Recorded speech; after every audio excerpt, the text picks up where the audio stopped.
persuade you to take a sandwich with you, sir? I'll get drive-through.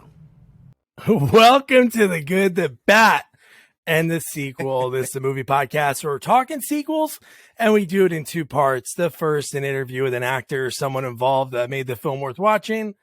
And the second, a discussion of the sequel, what they got right, what they got wrong, and how it could have been better. Really hope you enjoyed last week's interview with special effects, visual, concept artists. He does it all, Eddie Yang, and it was so much fun talking to him about his start, how he grew up loving Rick Baker for his work at American Werewolf in London, and then ends up working for the legend for all those years, and so much more. And Eddie worked on this week's sequel, Batman Forever. Before I introduce you to my Robin in this sequel watching journey, I got to tell you, subscribe wherever you're listening. Follow us on all social media at Sequels Only. And without further ado, Jamie Riccardi. Jamie, how you doing, Robin? I was doing good until you called me Robin. I see myself more as the Batman and you the Robin, but, you know, that's okay. I'm doing okay. How are you doing? Yeah. Well, I know most people are listening, but who is the one that dressed like Batman right now? Well, Robin always wants to wear Batman's clothes, but, you know, there's only one Batman. Well, actually, in the old movies, there's actually about 4 Batmans or 3 Batmans. So, yeah. Batman Forever. I remember seeing this in the movie theater. Remember having the McDonald's glass, all 4 of them. And I just remember just following up, like I was 6 when Returns came out. And we talked about that one, legendary cast. I say this one goes like toe to toe with it. The people that they were able to get at the time, to me, is unbelievable. Well, you know, I mean, if there was a role that was made for Jim Carrey, this was it. I mean, and you know, this is when he was like, I think at the peak of his career, he was starting to blow up.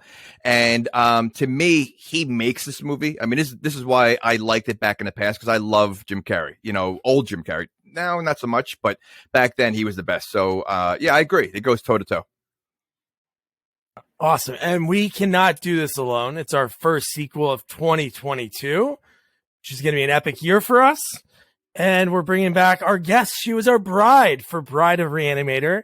And of course, I'm talking about Shara. Shara, how are you? This is Shara. Okay, that was my best Batman impression. I'll practice. I'm good. Thank you guys for having me back. I love sequels so much. I love them. But do you love this one? But I hate this Batman one. This is my least favorite of all the Batman things. Whoa! So I had a feeling I'm this on a was trend coming. here with these guys. I had a feeling this was coming. It's okay. You guys are going to be on one side of the court, and I'll be on the other, and we'll. That's good. Well, I think out. we might be able to change your mind by the end. I'm the bad guy. Listen, every story needs a villain. True that. That is true. We'll make it interesting. Yeah, so some fun things before we get into this movie. When we get into the characters, we'll talk about some of the casting choices that almost happened. That one, like, blows my mind that they even consider it. But then thinking about it, I think he could be someone else. But first, Tim Burton was going to direct this movie, and then it fell through. And it was so weird that they've never seen this, and especially a big franchise like this that did so well. Like, Tim Burton, like, passed the reins over to Joel Schumacher, like in a cordial thing. He met with the screenwriters. They were able to work on the script and everything. But at the same time, that's where Michael Keaton fell out, because he really didn't want to do it without him. Wow. Well, you know, I mean, I did like Val Kilmer. I think he plays a very good Batman. Yes. You know, so, you know, he passed the torch to Val Kilmer. I'm surprised he only did one, you know, movie. Because, again, he was also at the height of his career, too. I mean, he was still pretty big. We'll talk about why. Oh, okay. All right. Mm-hmm. All right. Did you do your homework, Jamie? No, yeah. Oh, yeah. Why didn't you do your homework, Jamie? I spoke to my inside people, and they didn't have any stories on this one. Oh, wow. A cool story is Val mm-hmm. Kilmer. Obviously, Batman is like a role, right? Like, if somebody called you right now and said, hey, you want to be Batman? You're going to say yeah. Val Kilmer never even read the script.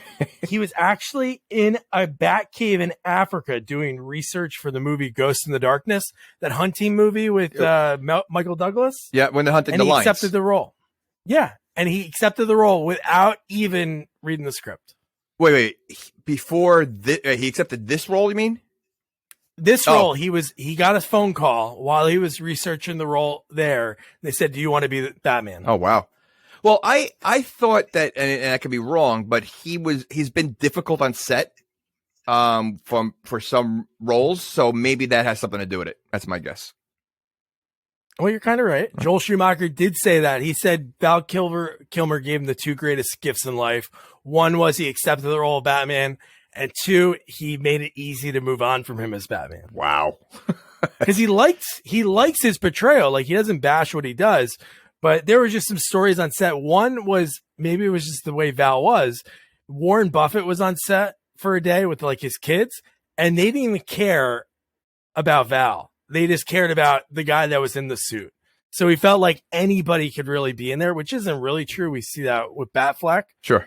Can't be anyone that's in that role, but go watch George Clooney again. You know, I watched the trailers for Batman and Robin, and in the trailer alone as Batman, you know, I feel like he's the only Batman that doesn't change his voice. So all you hear is Clooney's voice as Batman, and it just does not fit. Oh my God, that is true. I'm thinking about that. Yeah. Yeah.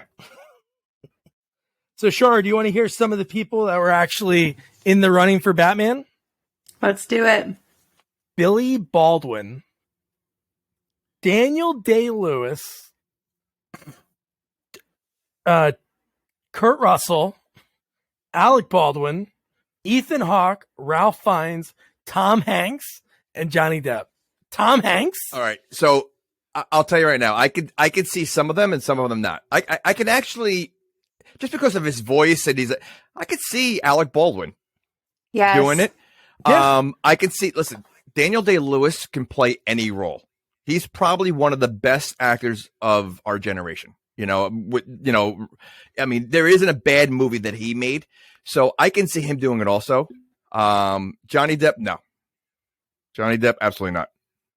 I think Alec Baldwin might have been like pissed because a few years after this, he did that weird superhero movie. Didn't he do a superhero movie? He was like invisible, like a few years after this. He did? What? You making that up?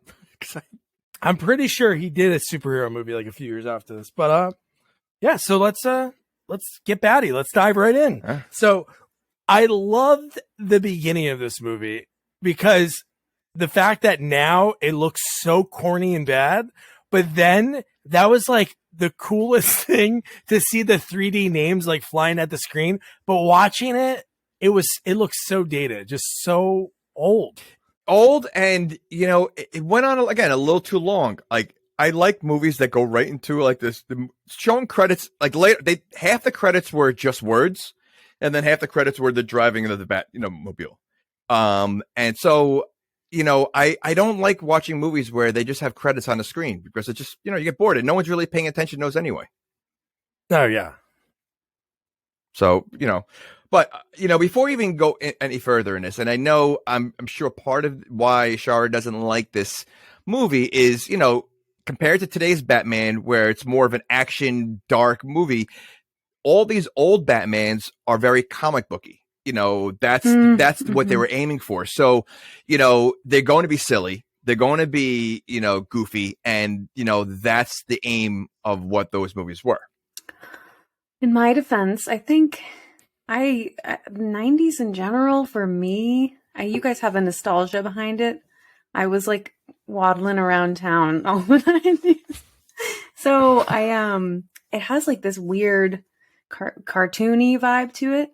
But when I was watching this film, there's like a BDSM vibe. Like everything's leather or pleather and like dumb looking, where 80s was like, baggy. And then 20s or 2020 or whatever, sorry, 2000s were more nude, Britney Spears vibe. But 90s are just like that weird. It's a transitional period that I'll probably appreciate later in life. we're going to maybe get you appreciated. No, I understand what you mean, the vibe, but exactly what Jamie was saying, like total comic booky. Obviously the first two are comic booky, but a little dark.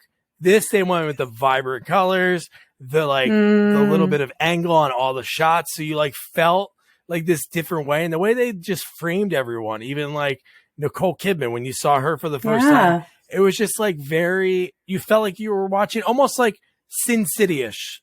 You felt like you were watching a cartoon. You do. And I'll give you guys it's that. also, it really until the end, no one really dies in this movie. Even in the beginning when Batman comes around, like he actually saved one of the villains falling off the building. So, that's part of the comic booky, look to it, where now you watch the ones today and they're like, it's full of violence and death. Yeah. So I just think it's they were aiming for Tim Burton, obviously started this, and he's all about comic book, like cartoony kind of stuff. So I think they were just following that trend. You know what? I didn't even think about that. The deaths, like that there was no deaths. I'm sure this movie was obviously probably rated PG 13. 13. Mm-hmm. So that's why they did that, to get away with that. Yeah. I noticed because I looked up the reviews online and it has like a 38 on Rotten Tomatoes and like a 5 on IMDb. But are those ratings based off of, 2020 reviews, or I don't know? Well, I don't know if Rotten Tomatoes was around that back then, but I think IMDb is like like ratings by users. I guess 38% of Rotten Tomatoes could be like critics. They take the old critic scores from back then, but movies that are good. Not a lot of movies that are good, but I feel like movies like this get compared. I think that's why we love sequels, because somebody will be like, "Oh man, this isn't Batman Returns," but it isn't Batman Returns. It's right. It's totally like a totally different vibe. And Schumacher was like, "I don't want to do what Burton did. I want to do something totally different." So I commend him for trying it. There are silly things, like the first line in the movie are Alfred saying, "Can I persuade you to take a sandwich?" And he goes, "I'll use drive-through." It's like, McDonald's ad. Yeah, that was Batman's first words. I mean, first of all, this movie does kick off right away. I mean, it jumps right into the story. I mean, I did like the beginning of, looked like I was watching Commando. Batman suiting up with all his weapons and everything, like showing, and it jumps right into the movie. But yes, for Batman's first line to be that, I was like, eesh. And to see his butt. Why did they have to zoom in on his butt to show that he has butt pads? Well, in Batman and Robin, the big joke is that Batman has nipples. Yeah, bat nipples. No, bat nipples. I know that. Well, so but maybe I'm saying it was so weird. Arm, chest, butt. Because they had him move. They went from butt in this movie to nipples in the third one. The fourth one. What is the next one? They wanted to use crotch, but that movie got cut. They didn't want to do it. They were like, no way. And then Tommy Lee Jones. He's the only person in this cast that was the first choice. Okay, so I do like this movie, but I do have a gripe about Tommy Lee Jones, and I love Tommy Lee Jones. I think he's great, and I think he could have played this role great. However, I got a whole Joker vibe from him in this role. Yeah. Like, he played Two-Face like a Joker. Like he had his crew of minions, which the Joker has like that, and he's laughing throughout the whole movie, and he was just acting insane. Like, I feel like, the whole point of Two-Face is that he's got this split personality, right? He's got the good guy struggling with the bad guy. Here, he was just the nutcase the entire movie. So I feel like he played the character all wrong. And that's, because I think he could have played it really well. He probably also didn't read the script like Val Kilmer. Maybe? I don't know. Possible. But he didn't. I'm sure he did read the script. Joel Schumacher worked with him on The Client.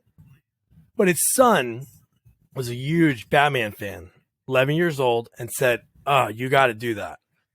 So even when you watch behind the scenes, he did it because his son loved Two-Face. So he didn't really want to be in the movie. He's just doing it. I don't know if he didn't want to. I'm sure the check cleared. I'm sure the check was pretty good. No, but I agree. He should have been more like, because he has the acting chops to do it. 100%. To play serious, then crazy. Yeah. He's just crazy the entire movie. whole time. And he's giggling. So it's like he very much had a Joker vibe to him.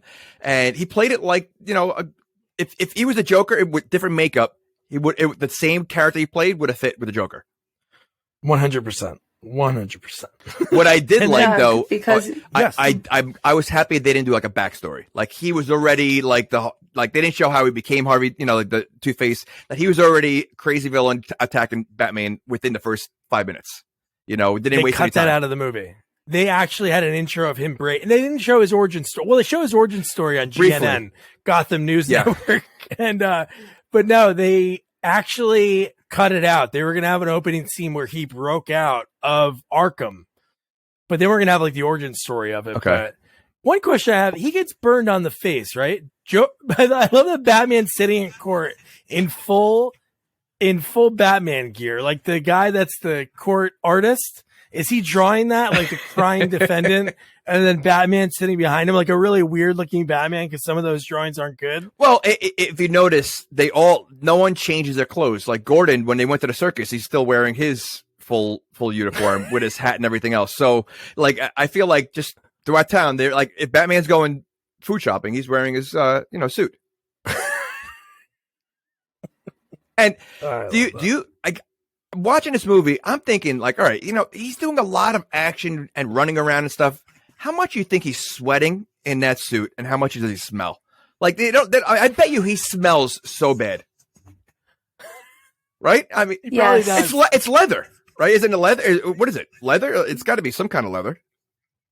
He's got to have like doctor prescribed deodorant in there, like really expensive stuff, and the good stuff. And the other question I had is, how heavy is that suit? Because between all the gadgets that comes out of that suit, it's got to be pretty heavy. He lost 5 pounds. Like the real suit was heavy. He lost 5 pounds in like filming that first fight sequence. And then Robin's suit at the end of the movie is 41 pounds. Really? Yeah. Why? Wow. Why? I know. I read that Robin's eye mask was glued onto his face with the paint. So he was saying that itself was hot, and that's oh my just goodness. The upper part of his face. So yeah. So we get Batman flying in. We see Nicole Kidman as Dr. Chase Meridian. Her first line is "hot entrance." So that role was made. It's not from the comics. It was written in there just so Batman can go to his deep dark, his origin story even more. And Rene Russo was actually going to play it when Michael Keaton was still on. But as soon as that happened, they axed her because they wanted somebody younger. And Nicole Kidman is so young. I can't believe she was only 19 in the Sam Neill the boat movie. I can't think. Dead Calm. Dead Calm. She was 19. Yeah, she was young. Oh yeah, she was young in that movie. Yeah. Great movie. How old is she in this movie? 26. She's 26. Oh. Wow. Was she with Tom Cruise at this time or no? Had to be close around this time, right? Add the Jeopardy music. No, you know what? I think so. Had to be, because they made that movie far and away. In 2 years. Yeah, and then a few years out. Yeah. No, it must be. They must be together. Wow. Yeah. Okay. And then were you laughing when the first line that she says to him, like later, she says, "Do you have a first name? Oh, or should I just call you Bat?" Well, there's the same thing happens to Two-Face later on. One of his henchmen goes, "Hey, Face," or something like that, right? Yeah. Yes. that's his name. Like, it's just ridiculous. Yeah. He starts, "Hey, Face." Yeah. And he's not paying attention. He's just laughing. "Hey, Face." Yeah. But yeah, Nicole Kidman is hitting on him right away. Like, does not waste any time. She wants whatever's under his utility belt. But what if like now? So she's never seen his face. So what if like he's like totally scarred underneath with like acne and like warts all over the place? Like, do you think it's just the outfit, or like can you really? She explains later that she what drives a man to be like this, and she's a clinical psychologist. If I'm so, it's more correct, the like yeah, like it's more about the man behind the mind behind the Batman. What's the drive Or the man the behind the bat, mask. I Okay. think is- Now, here's my other question. As I'm looking at Doug wearing a Batman mask, I could clearly tell it's you. So how do people, when Batman takes his mask off, can't see that it's Bruce Wayne?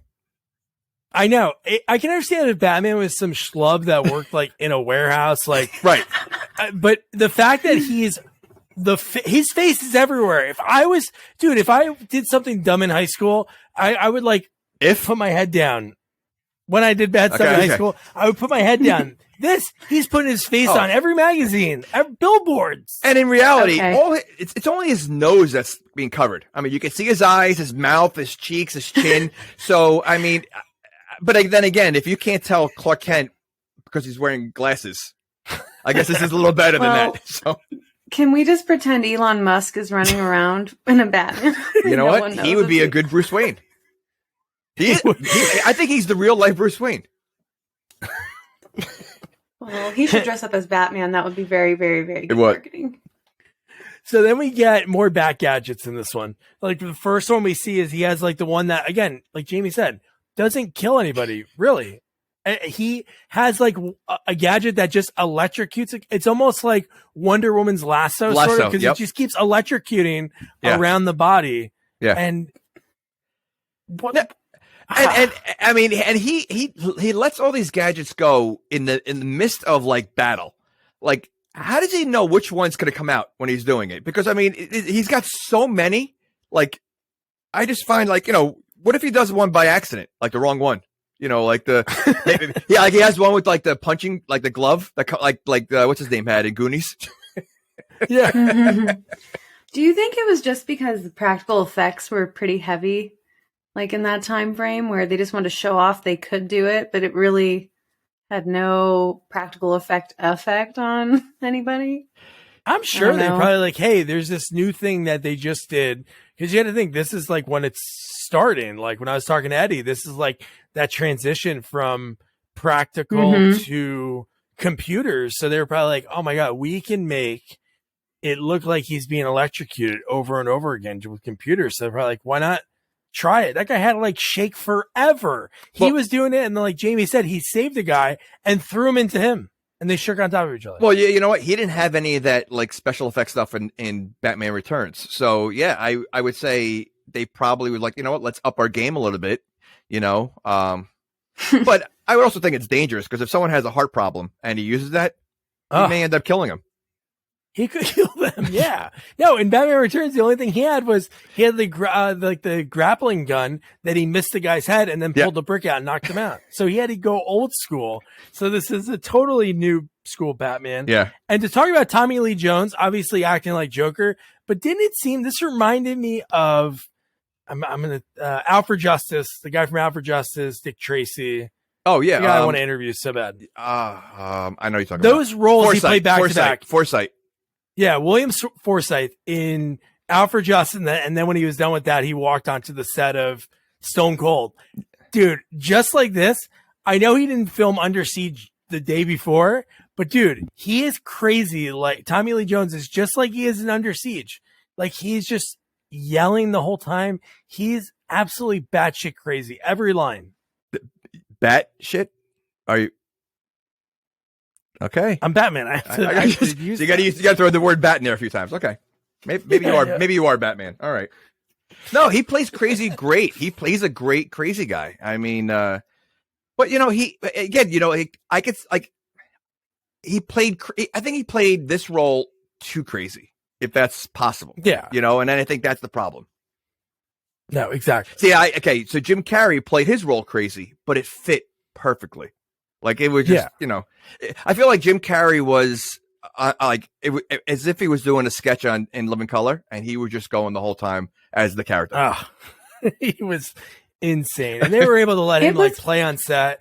And I'm sure Schumacher was like great with input with the costumes and everything, but Tommy Lee Jones and Jim Carrey hated each other. That I did know. My insider did tell me about that one. He did. Okay, great. No, it's not so much that Jim Carrey hated Tommy Lee Jones. Tommy Lee Jones hated Jim Carrey. He didn't find him funny. He didn't understand his humor. And Jim Carrey, if you watch any of his other movies, that a lot of the behind the scenes stuff, he's always playing jokes. He's always in character. He's always like, just being a wise guy and talking out of his ass and all that kind of stuff. And Tommy Lee Jones just did not want to be any part of it. And I don't know if this is a story from Jim Carrey or someone else, but here's how it went. He goes, hey, according to Carrey, one day he walked up and he said, hey, Tommy, how are you doing? Jones instantly turned white and started shaking. Then he got up and hugged Carrey, saying, I hate you. I really don't like you. When Carrey asked why he was doing it, Jones responded, I cannot sanction your buffoonery. That's what I heard. So, yeah. But that's why, you were right earlier, Jamie. I mean, I do agree with you that he wasn't the best pick for Two-Face. I don't know. I mean, he can't even have fun with the actor who does a decent job, although I totally think it's an Ace Ventura ripoff, but it's a Jim Carrey ripoff. I mean, like like I said, he put a lot of his characters into this role. All of it. Yeah, you could tell. Like this, his mannerisms, the way he's yelling, and all that stuff.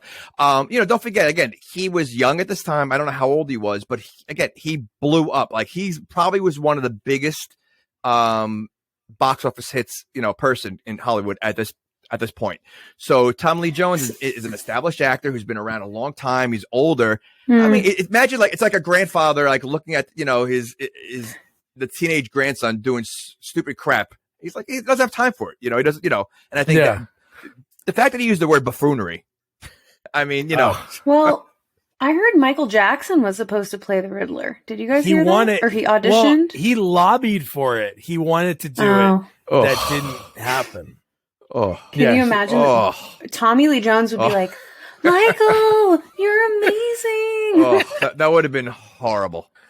Because Tommy Lee Jones would have been the star. You know what? Maybe that was part of it also, is that Jim Carrey stole the thunder of Tommy Lee Jones' character, because you see his character right from the beginning. So you think he's the main villain, but once Jim Carrey comes on set, he took over, so that was probably a big part of it. Even when he is just Edward Enigma later in the movie, when he's like all dapper and Two-Face shows up, even his lines then as like a normal citizen of Gotham kind of like steal the scene. You're like, man, I understand how he probably felt. And Jim Carrey was so huge. He came off 4 monster movies in one, Yeah.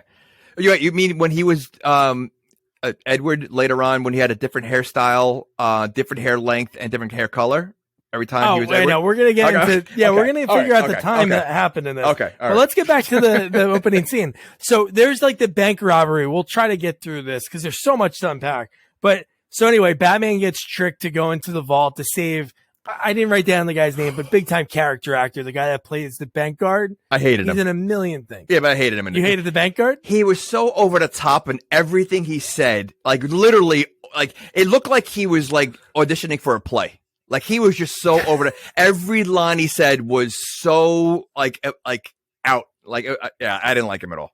Horrible. What if he didn't have, so the Two-Face tricks him, closes the bank vault, pulls it out. Somehow it pulls out like that. And it's dangling from a helicopter, which is pretty phenomenal, I think. But inside, all the safety deposit boxes have acid that are triggered to open at the same. I'm like, what's happening? Why don't the bad guys just blow them up the right way or do something? But no. And then what if the bank guard didn't have a hearing problem? Like, how would he have gotten out? And the fact that he's annoyed that Batman took it from him. He goes, hey, that's my hearing aid. and you're right. I'm not sure helicopter, because I have to assume that safe weighs a ton. Like safe, there's no way a helicopter's lifting that up. No. Do you mean ton is like the phrase, or it weighs an actual ton? I'm going to say more than a ton. I would think so too. Yeah. Although I'm not a math expert, so I don't know how much a ton really is. There's any bank vault experts, sequels only on Twitter. No, but the thing that was really funny, this is like going back to his belt and all these gadgets, like Shar was saying, they're just trying to use all these different things. When he gets out of it, he has a bat blowtorch. He has a silly one later in the movie that we'll talk about, but he has so many things that he's using that, I don't know, is Batman really use? He's literally the kid from Goonies. Like he has something for every, and somehow like it's never gets in the way. Like when he's fighting and everything else, like you would think like this stuff would be jiggling in his pocket or whatever, like moving around, like nothing. He's able to pull everything out right when he can. And if you look at his bat suit, there's no pockets or anything. So where is he keeping it? Like where does he keep everything? Because it's on his utility belt, his yellow belt. I guess. Yeah, I forgot. Yeah, the utility belt. And of course, he saves the day. He perfectly shoots the grappling hook, and it feeds he knows that he must know math pretty well because he's able to aim in the right spot that the vault goes right into the hole that's already in the wall perfectly. That's perfectly. Yeah. Oh my gosh. And that was, this is the first like 7 minutes of the movie. This is the first 7 minutes of the movie. Yeah. And this is like when they're in the helicopter, they're thinking they're getting away. Batman hooks on. He's on the bottom of the helicopter. And then that's when it's like, hey, face. Yeah. And then Batman's on the front of it. And why is Batman hanging on there? Doesn't he have another grappling hook that he can just swing out of there? Like, why would another gadget? Maybe a glass cutter that he can cut the glass? Or not for nothing. He glides everywhere. He jumps off buildings. Why can't he just jump off the helicopter? Like, why is he hanging on? I don't get that either. He easily could have dropped something, right? No, he could drop. Well, he drops through windows like a ceiling, sun ceiling. The sunlight ceiling, whatever. What is it called? Yeah. So why can't he just drop from the helicopter? I don't know why he didn't do that, but the fact that he like lets himself go into the Statue of Liberty. Yeah. The amount of damage that Batman does in this movie is huge. Huge. I mean, how do you replace the Statue of Liberty? Hey, France, remember that thing you got us? Do you have like another one laying around? Oh, no, we didn't break it or anything. We just wanted another one. We wanted to give one to Arizona. They need one. Yeesh. And what about the news calling him Harvey Two-Face? The news was like Harvey Two-Face damaged the Statue of Liberty last night. That's not his last name. Well, I mean, maybe they're just throwing it out there because they know Harvey was a good guy and now he's just a villain, so they want to just like mock it. Oh, maybe. What do you expect them to call him? Yeah, Harvey Dent? Like it's not because he's no longer Harvey Dent. Well, that's true. I don't know, but he immediately has like chicas at his den. Well, he is a villain. They all villains always have the girls around. But he had like an angel and a devil, the sugar and spice. Anyway, it seemed very, very efficient. Oh, very. And he also has a massive villain lair, which how's no one ever found it, and how did he ever build that? Like it's huge. I found that to be the most comic-y, by the way. His lair with the dead center angel devil aspect. Well, how about the cameos for the two girls? Well, the one wasn't a cameo. Well, Drew Barrymore's a cameo because she's big, but Debbie Mazir, she was not much then. I don't know. I don't know what she was in, but by the way, one of the henchmen for Harvey Dent when they were doing the bank robbery, Jon Favreau. No, that's not true. It is true. He worked for Bruce in The Office. Oh, I'm sorry. That's what I meant. When he walks in with Bruce. You better fire that Hollywood insider. He's out of here.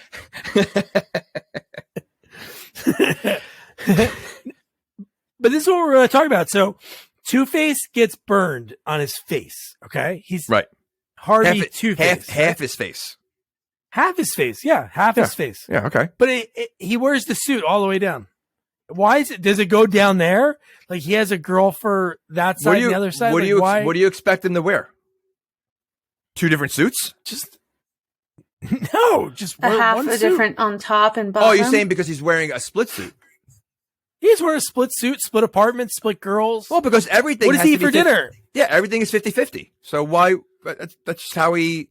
In his mind, he's like a schizophrenic. So he's got, or no, that's not schizophrenic. What is it? When you have the personality. split personality. So he's got a split personality. Yeah. I don't know about bipolar. I would say more, right? Bipolar is not split personality, is well, it? two-polar.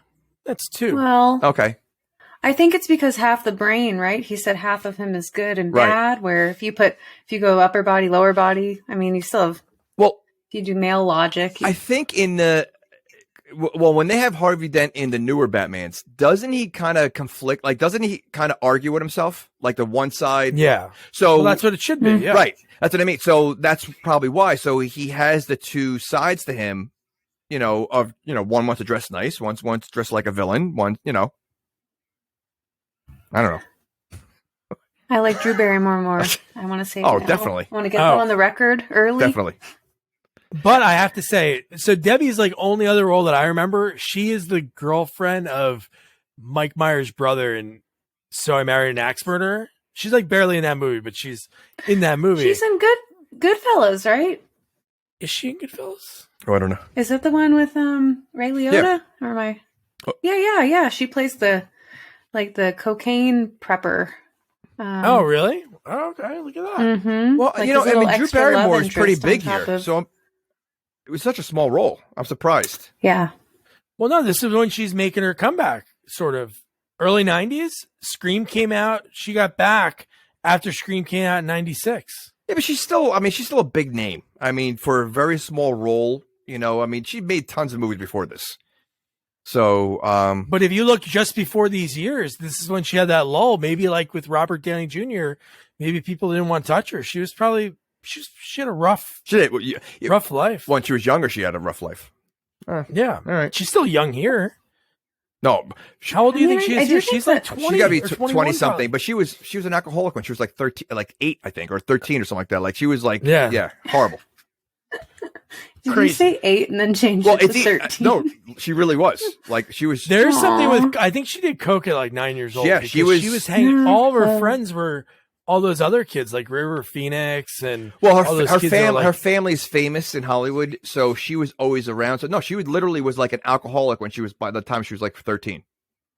Yeah. No, she had a rough. Well, that's why she doesn't drink now. That makes She's sense. against violence. Like that's why, like Charlie's Angels, they weren't allowed to use guns. Like they that was part of it. Like she's all against, like very like straight and narrow now. Can I lighten up the mood? Because earlier, Doug had mentioned the 11-year-old child of Shoemaker.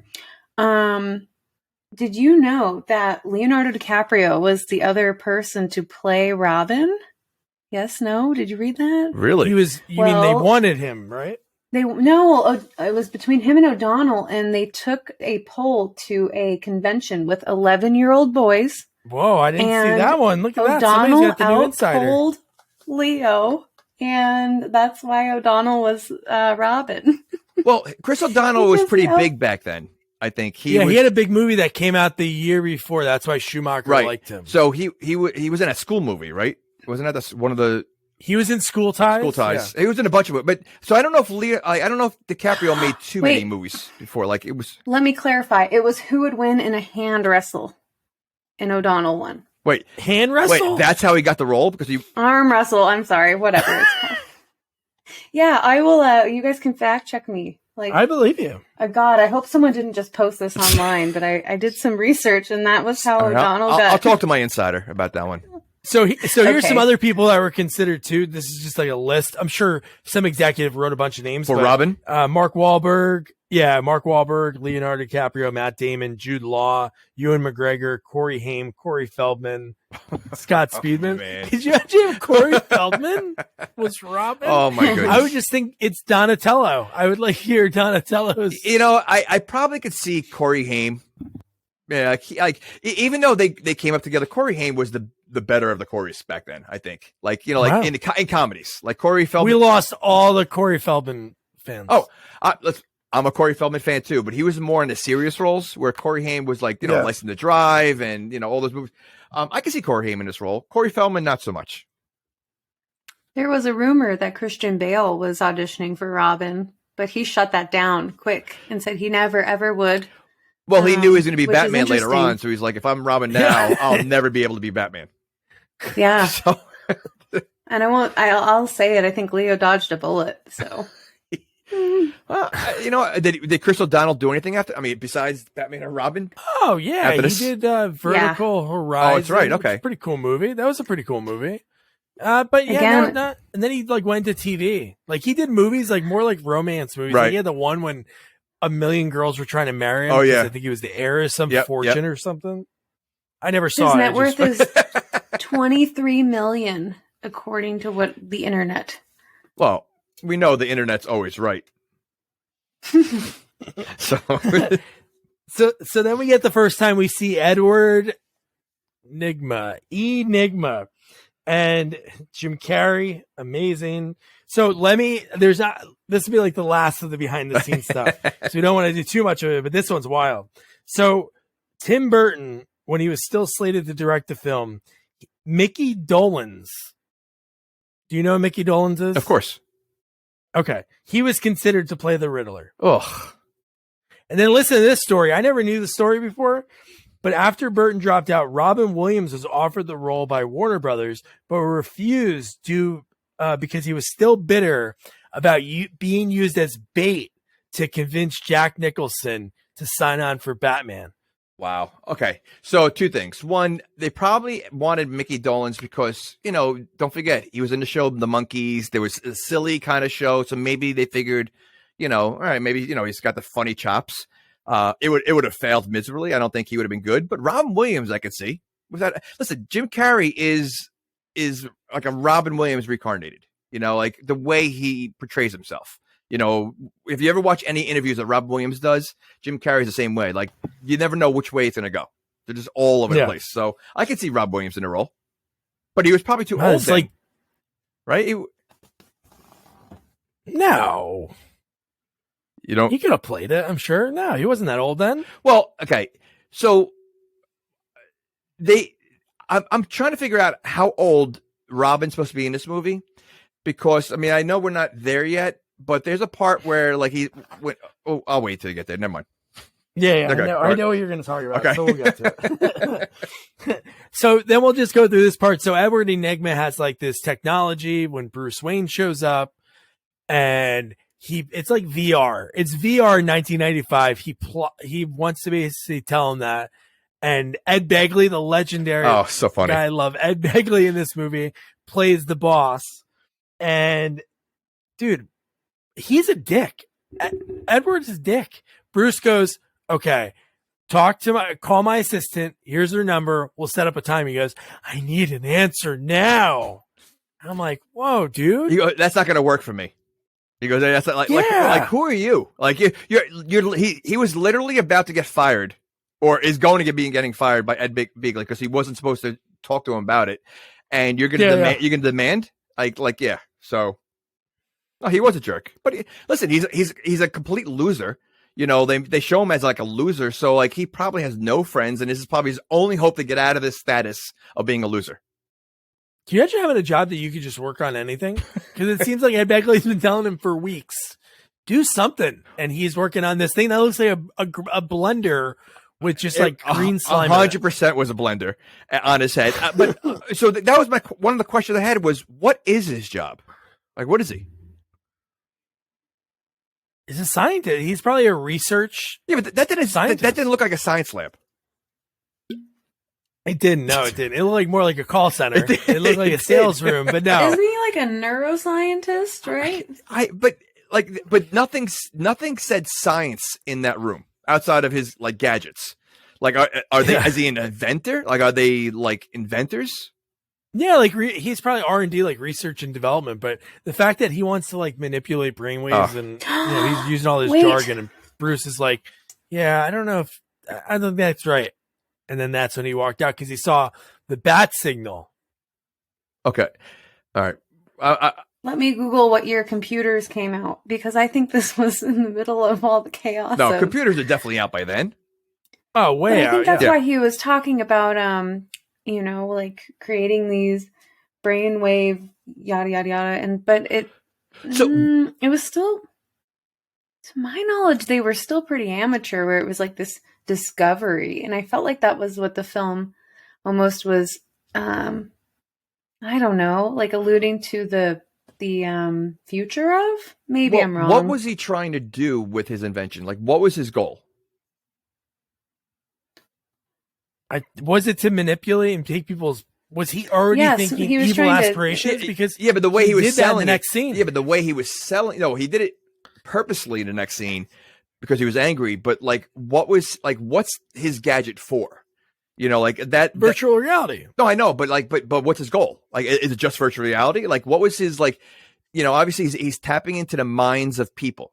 So what is he trying to gain from that on a business perspective? You know, like I didn't understand that. Well, I think he was using that. It was a device that you'd be able to see someone's fantasy and people could live the fantasy. So he wanted to be like the future of TV, satellite or whatever. But then he figured out how to obviously manipulate it later on. But did you I saw your face when I mentioned he sees the bat signal. Oh. You didn't like when he went into his office? Okay. Well, no. Well, my question with the bat signal is anyone allowed to use it whenever they want? Oh, I don't think so. She's new in town. But she was able to do it. So like Mike, when that happened, I was like, so can anyone at any time, if you lose your keys, can you use the bat signals? Hey, Batman, help me find my keys. Like, because she should not have access to it. Like, I would think only the police have access to it. That's what I thought. Exactly. Okay. All right. No, that's what it should be. But I'm happy that it happened. And I can't believe Kiss from a Rose does not appear in this movie. Even in like the background, even just like maybe like the instrumental of it. Because that was the scene in the music video. Like that whole. Of course. When does it come out? Is it at the credits at the end of the movie? No, not at all. It's just the music video. Like back in the day, they I'm had talking about songs in this movie. Does the song play at all? Because it doesn't play at all. That's crazy. Because this song was huge when it came out. Classic song. Yeah. But we get, dude, Nicole Kidman. Oh my gosh, the fact that she's waiting for him, and again, she's met him once. I know. Maybe she's seen him before on the news. Well, we know she's seen him before because she has every newspaper and every photo of him imaginable. But she's like all up. Yeah, all over him in seconds. And he goes, one of his first lines to her, he goes, "Are you trying to get under my cape, doctor?" Yeah. Now, I need to go back to this bat signal again. So, wouldn't you think it would be like under lock and key also? Because then a villain can use it to set up Batman and trick him. Oh, yeah. So, like, how is she able to get up there and use it?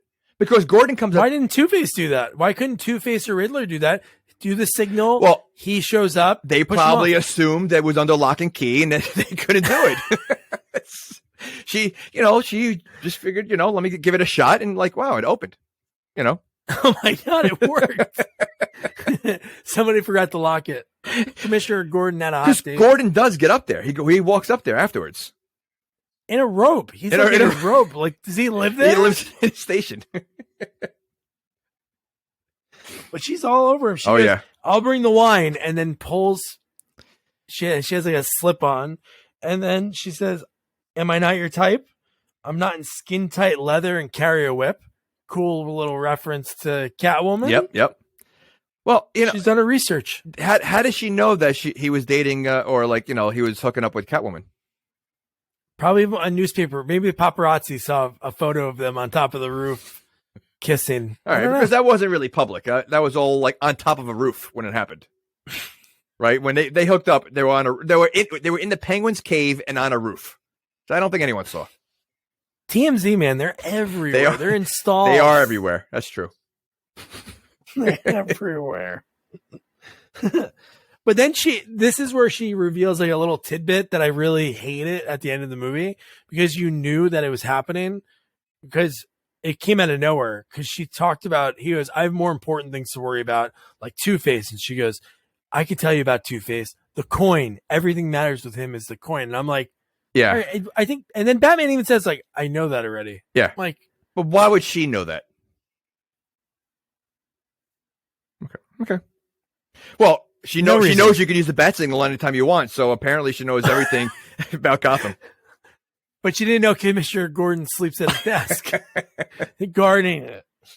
But could you imagine if that was your Achilles here? You're a villain. You know, some villains have, you know, things that they can't deal with, or Indiana Jones, he's not a villain, but snakes. Two-Face coins. Like, if another coin comes near his coin, he gets confused. So, okay, so if you were smart, if you're a smart villain, why wouldn't he just get like a double-sided coin? And you're always going to get what you want. Yeah. Ooh. Jerry rig one of those yarmulke. It's not yarmulke. I'm so sorry. What are they called? Guild? Guild. The chocolate coins where you buy them around the holidays. Yes. Solutions. But if he had a double-sided coin, all his problems are solved. He'll never get defeated. Yeah, especially that he doesn't act like the other side of the coin. It's not like he flips one way and he acts different until he flips the other way. No, he does, because there's one point he's like, oh, like when he was supposed to kill someone. But I feel like every time he doesn't get the side he wants, he keeps flipping anyway afterwards. It's so stupid. So we'll talk about, like, no, that's one thing that, like, the fans, like the nerds of the comic book fans, hate it. Oh, I'm sure. That part of it. I'm sure. But so then just to go through the next part pretty quick is Ed Begley. He goes back into the office. He catches, you know, Edward Enigma working on his contraption still. And Enigma, what did I tell you? You're fired. And he goes, no. And he slams the thing onto his head, puts him into the seat. And his vision, like his dream is fishing. See, I was confused about this. So is that what he's seeing, or is that what was supposed to come out from the, like, when that happened, I was like, why are there fish coming out? Like, it just made no sense. Well, that's his fantasy. Okay, so that's what he wants. Is it fantasy, or is it what's in your head? Because I think it's what's in your head or what you're thinking about. Okay, Just like later okay. when Bruce gets connected, we see a bat. All right, so they could have went like a funny way with this. They could have put something in there, like throw a clown in there or something, or just something like something so silly, like that would have been funny. Like a fish, like really, like just it was kind of blah. I know, and then Like we get fishing? our first That's what I fishing, yeah. Or like stockings, like something like weird, like what? Stilettos, stockings, you know. And he's just prancing around. Ed Begley would have been down for that. Easy. Yeah, for and we sure. get our first riddle me this, and then he goes, "What are you doing, Enigma?" And then when he puts it on, he goes, "I'm sucking up your IQ, feeding my brain." Okay, so what does this machine do for him? It just makes him smarter. It pulls like the brain cells. So the rest of the movie with him, I'm very confused on what his power is of what he's absorbing. Because he comes across super smart. So is he getting just their knowledge? Is that what's like coming out? Like I get confused. Because later on, he with the like Bradley Cooper, is he getting? That's like, what I mean. Like remember Limitless? Yeah, of so course. He's taking the pill. Yeah. Is it like that? That's how it's coming across. But later on in the movie, he's doing a lot of other stuff with that. So like I don't know what it's doing. Like they don't really explain it. And he's very sophisticated. More brainwaves. You change your outfits. You get like sparkly. Well, it changes your hair color, you know, and it changes your hairstyle. So it does that. Yeah. But so would you want to have the power of being able to, everyone you talk to, you can see their fantasy? No. Like, wouldn't that like be like kind of gross and creepy? Because how can you talk to someone seriously after you see what's inside their head? Yeah. It's like that Twilight Zone with the guy from Bewitched, and he flips the coin and it lands straight, and he hear people's thoughts, and he like thinks everybody's like, he hears people talking bad about him. No, I couldn't imagine like hearing what people say. Mel Gibson made that movie too. What Women Want. Oh, What Women Want? Yes, he did. Big fan of that movie? Oh, no, I never saw it. Oh. I heard about it. So then he pushes Ed Begley out the window. He's hanging by just the thing. And this is where I think they messed up on the line. It says, "Fred, you're the one who was fired." Or should I say, terminated? Shouldn't he have said, or should I say, let go? Ooh, that would have been good. Yeah. I didn't even think about that. That's a good one. Thank you. Wow. I'm reading your minds right now, and you guys are like, wow, what a great guy. So smart. Wow. Why would you want to be in our heads? What's the advantage? Yeah. No, I just thought that line, and I was I like heard it while he was like talking. I'm like, wait, why would he say terminate it? Okay, it's so easy to be the Monday morning quarterback, or that's what I am. I'm sure at the time they're like, you know what, this is gonna be great. Jim Carrey's gonna say you're fired after he says you're fired. Perfect line. It's awesome, and they're all excited for it. Now they're like, 20 years later, we could have had a better line, and it would have changed the whole outcome of the movie. Oh. I would have been in the back of the boardroom, feet up on the desk. Oh, okay, Doug, what do you want now, cigar Doug? in my mouth. I would have been like, should say, let go. Does not. But I do. So here's a question I have too. So what we saw with Ed Begley, all of that happened, right? Yes. Why the video footage that we see? I know. How do you manipulate that? Oh, he's a genius now. After sucking one guy's brain that cares about fishing? Well, did they actually show someone jumping out the window, or the video just showed him running towards the window? Like, was it? No, it was running towards the window. Right. Okay, so they didn't show the actual jumping, so maybe that was him in his suit. I don't know. Maybe. Again, he's a genius now. So and he broke the window and everything. So it's like the window, first time it was broken. So how did he repair it and then film that scene?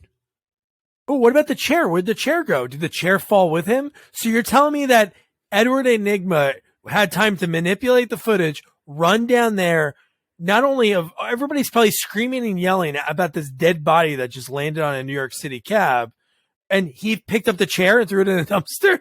Yeah, well, again, not even that. The windows clearly put back together when they show that video. Yeah. So that's like yeah. A lot of questions. That is true. And I love I like how he's saying, and the handwriting is exactly the way. And it looked like he wrote it with his left hand, as a right. I know. That's great. And then we get Edward the first time. He's then Bruce is there. He's looking at the footage, and he gets his first riddle at his desk. Oh, I think it was the tennis one. You find me on a tennis court? No, the clock. The first one was a clock, wasn't it? Oh, the clock. The clock. Yes, no, but back to the letter. I remember with Gordon, because Gordon really is an idiot. Like, he's kind of like, I don't think he does anything in any of these movies, but like when he starts reading the letter basically just says like, yes, goodbye world, I'm committing suicide. And then Gordon goes, yep, definitely suicide.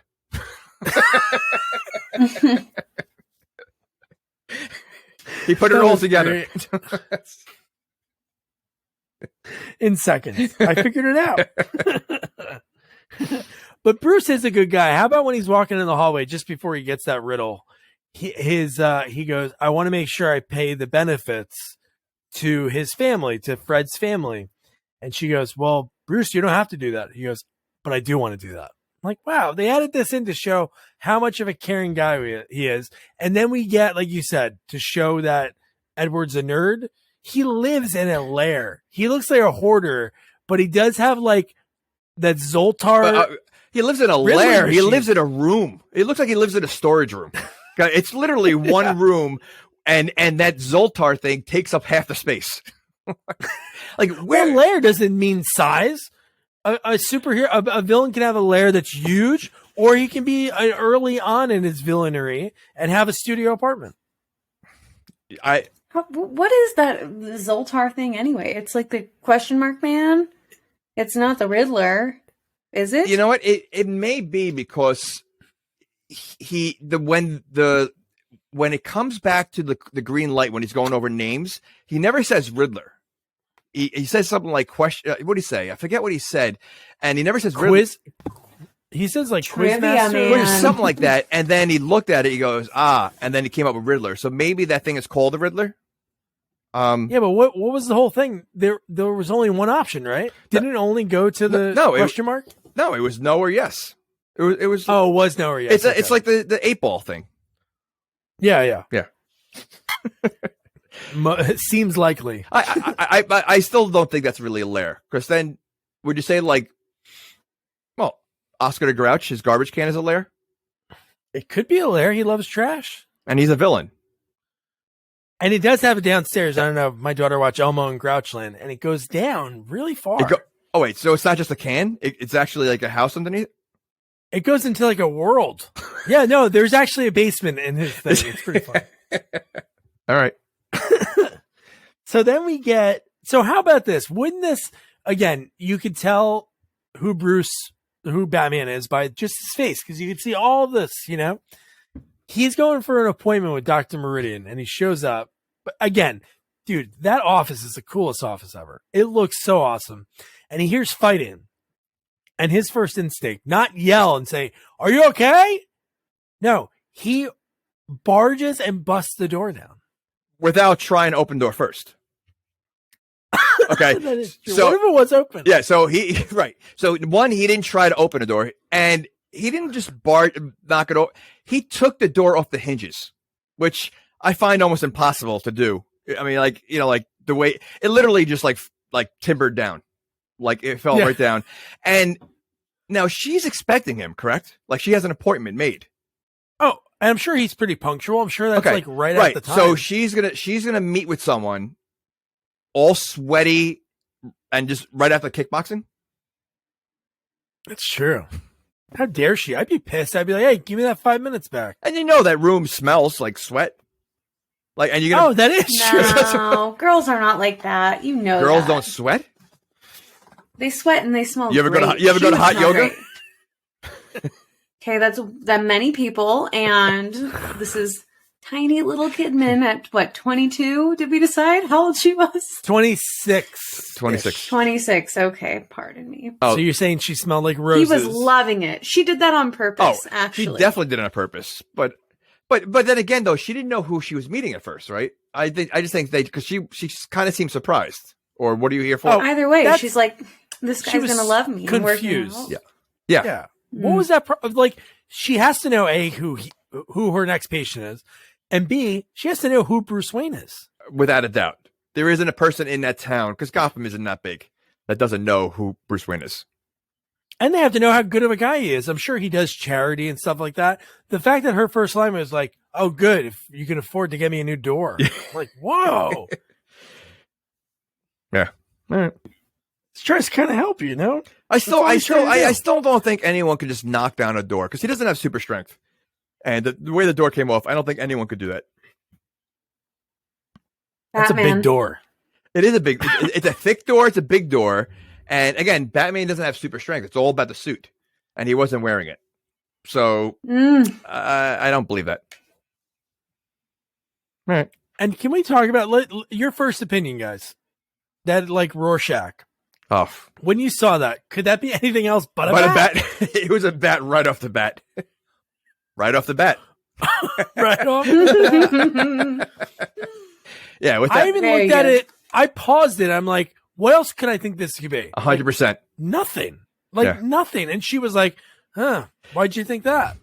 Yeah, but you know what, though? If you ever seen, like, you know, like when you watch these movies that use them, what the answers that some people give, like I do like double takes, and I'm like, what are you looking at? That they're pulling out like stuff they pull out of there. So I guess like because those things are real, you know, those Rorschachs, and like just maybe. I mean, have you ever looked at a real one and like seen? No. The only one I can think of, and my favorite scene with it is in Problem Child with Michael Richards, when he's like, "Roses, I see a little puppy running in a field," and then as soon as like the warden leaves the prison, he goes, "Murder." No, but those things are very strange anyway. So, and then this is where the fact that they already have this very awkwardness, right?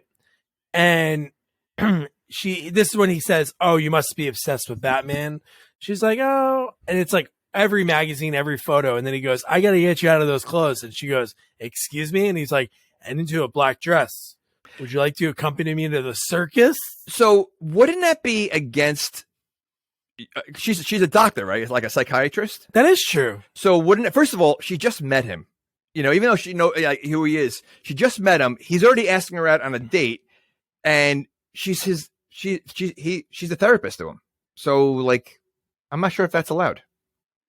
I wouldn't hook up with any person I have to do business with.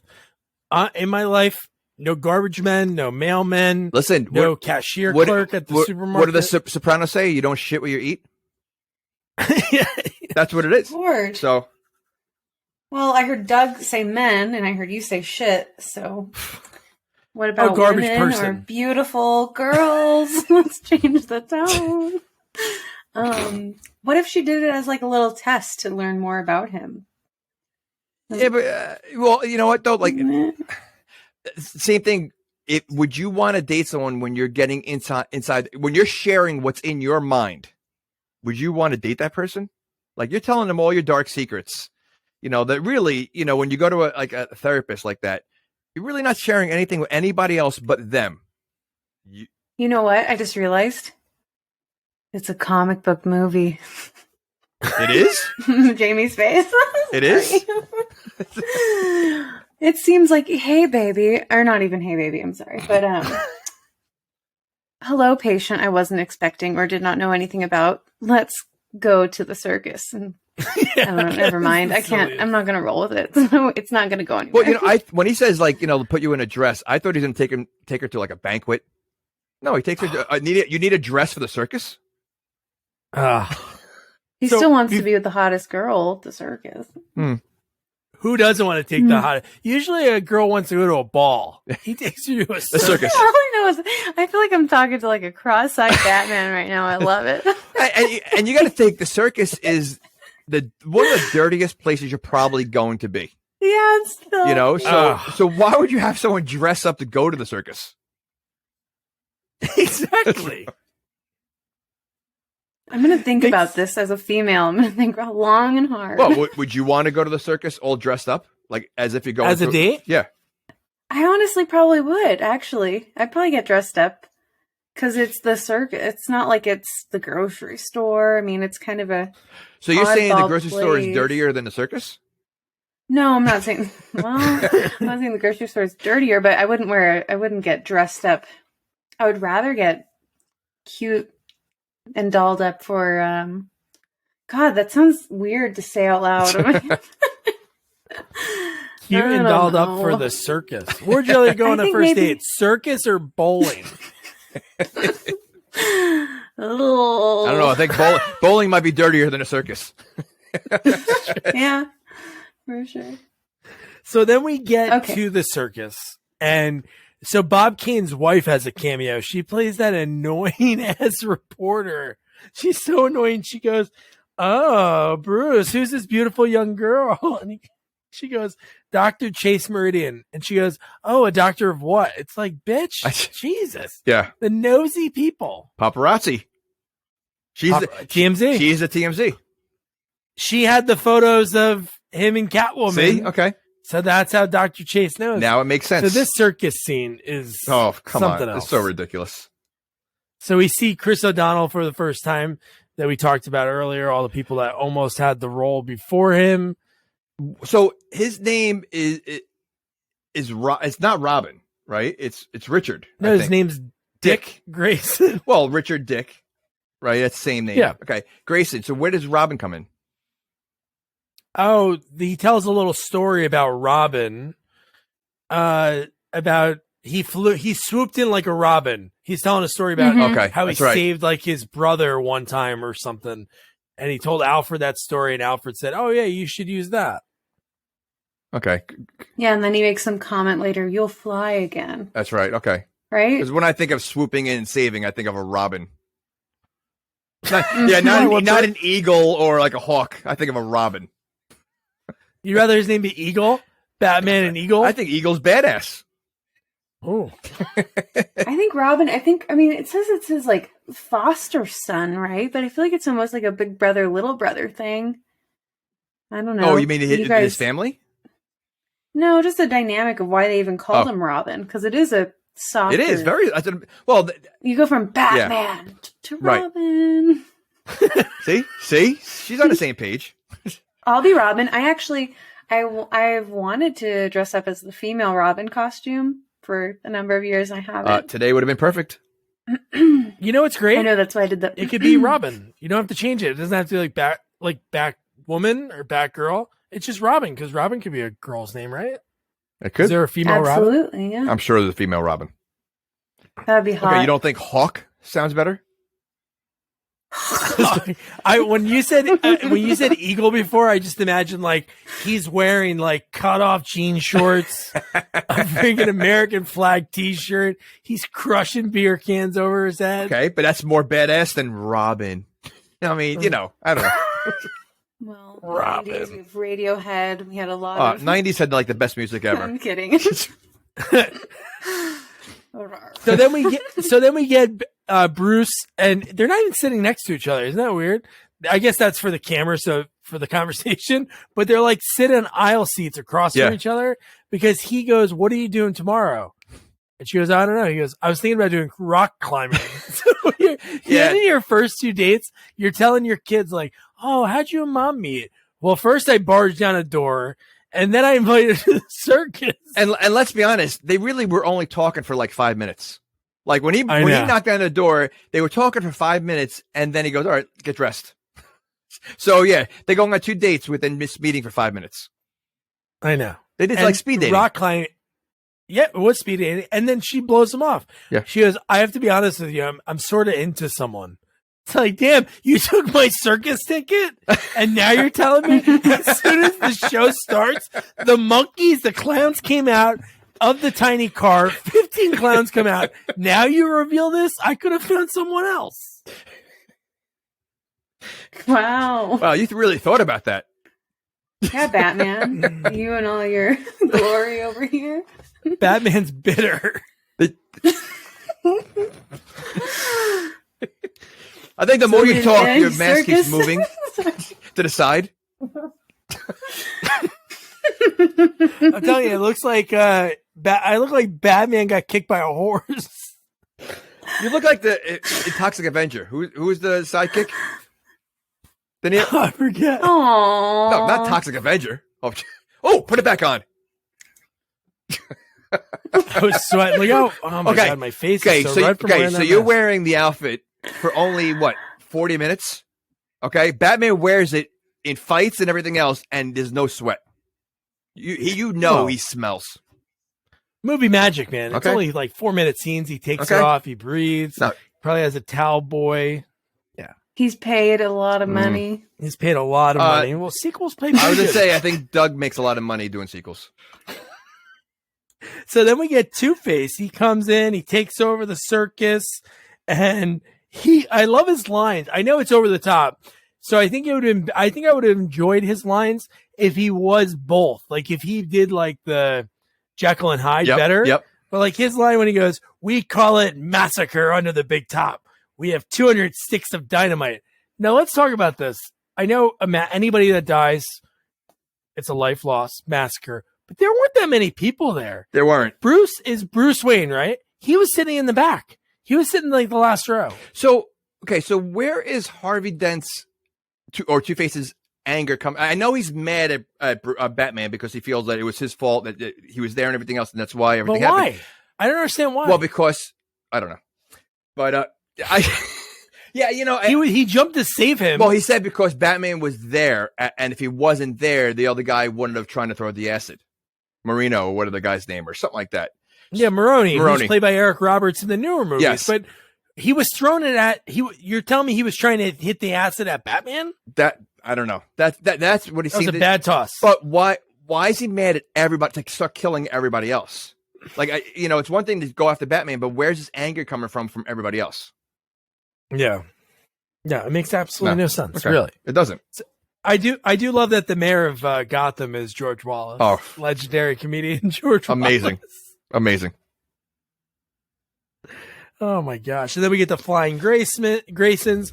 They save this cartoonish looking bomb that's huge.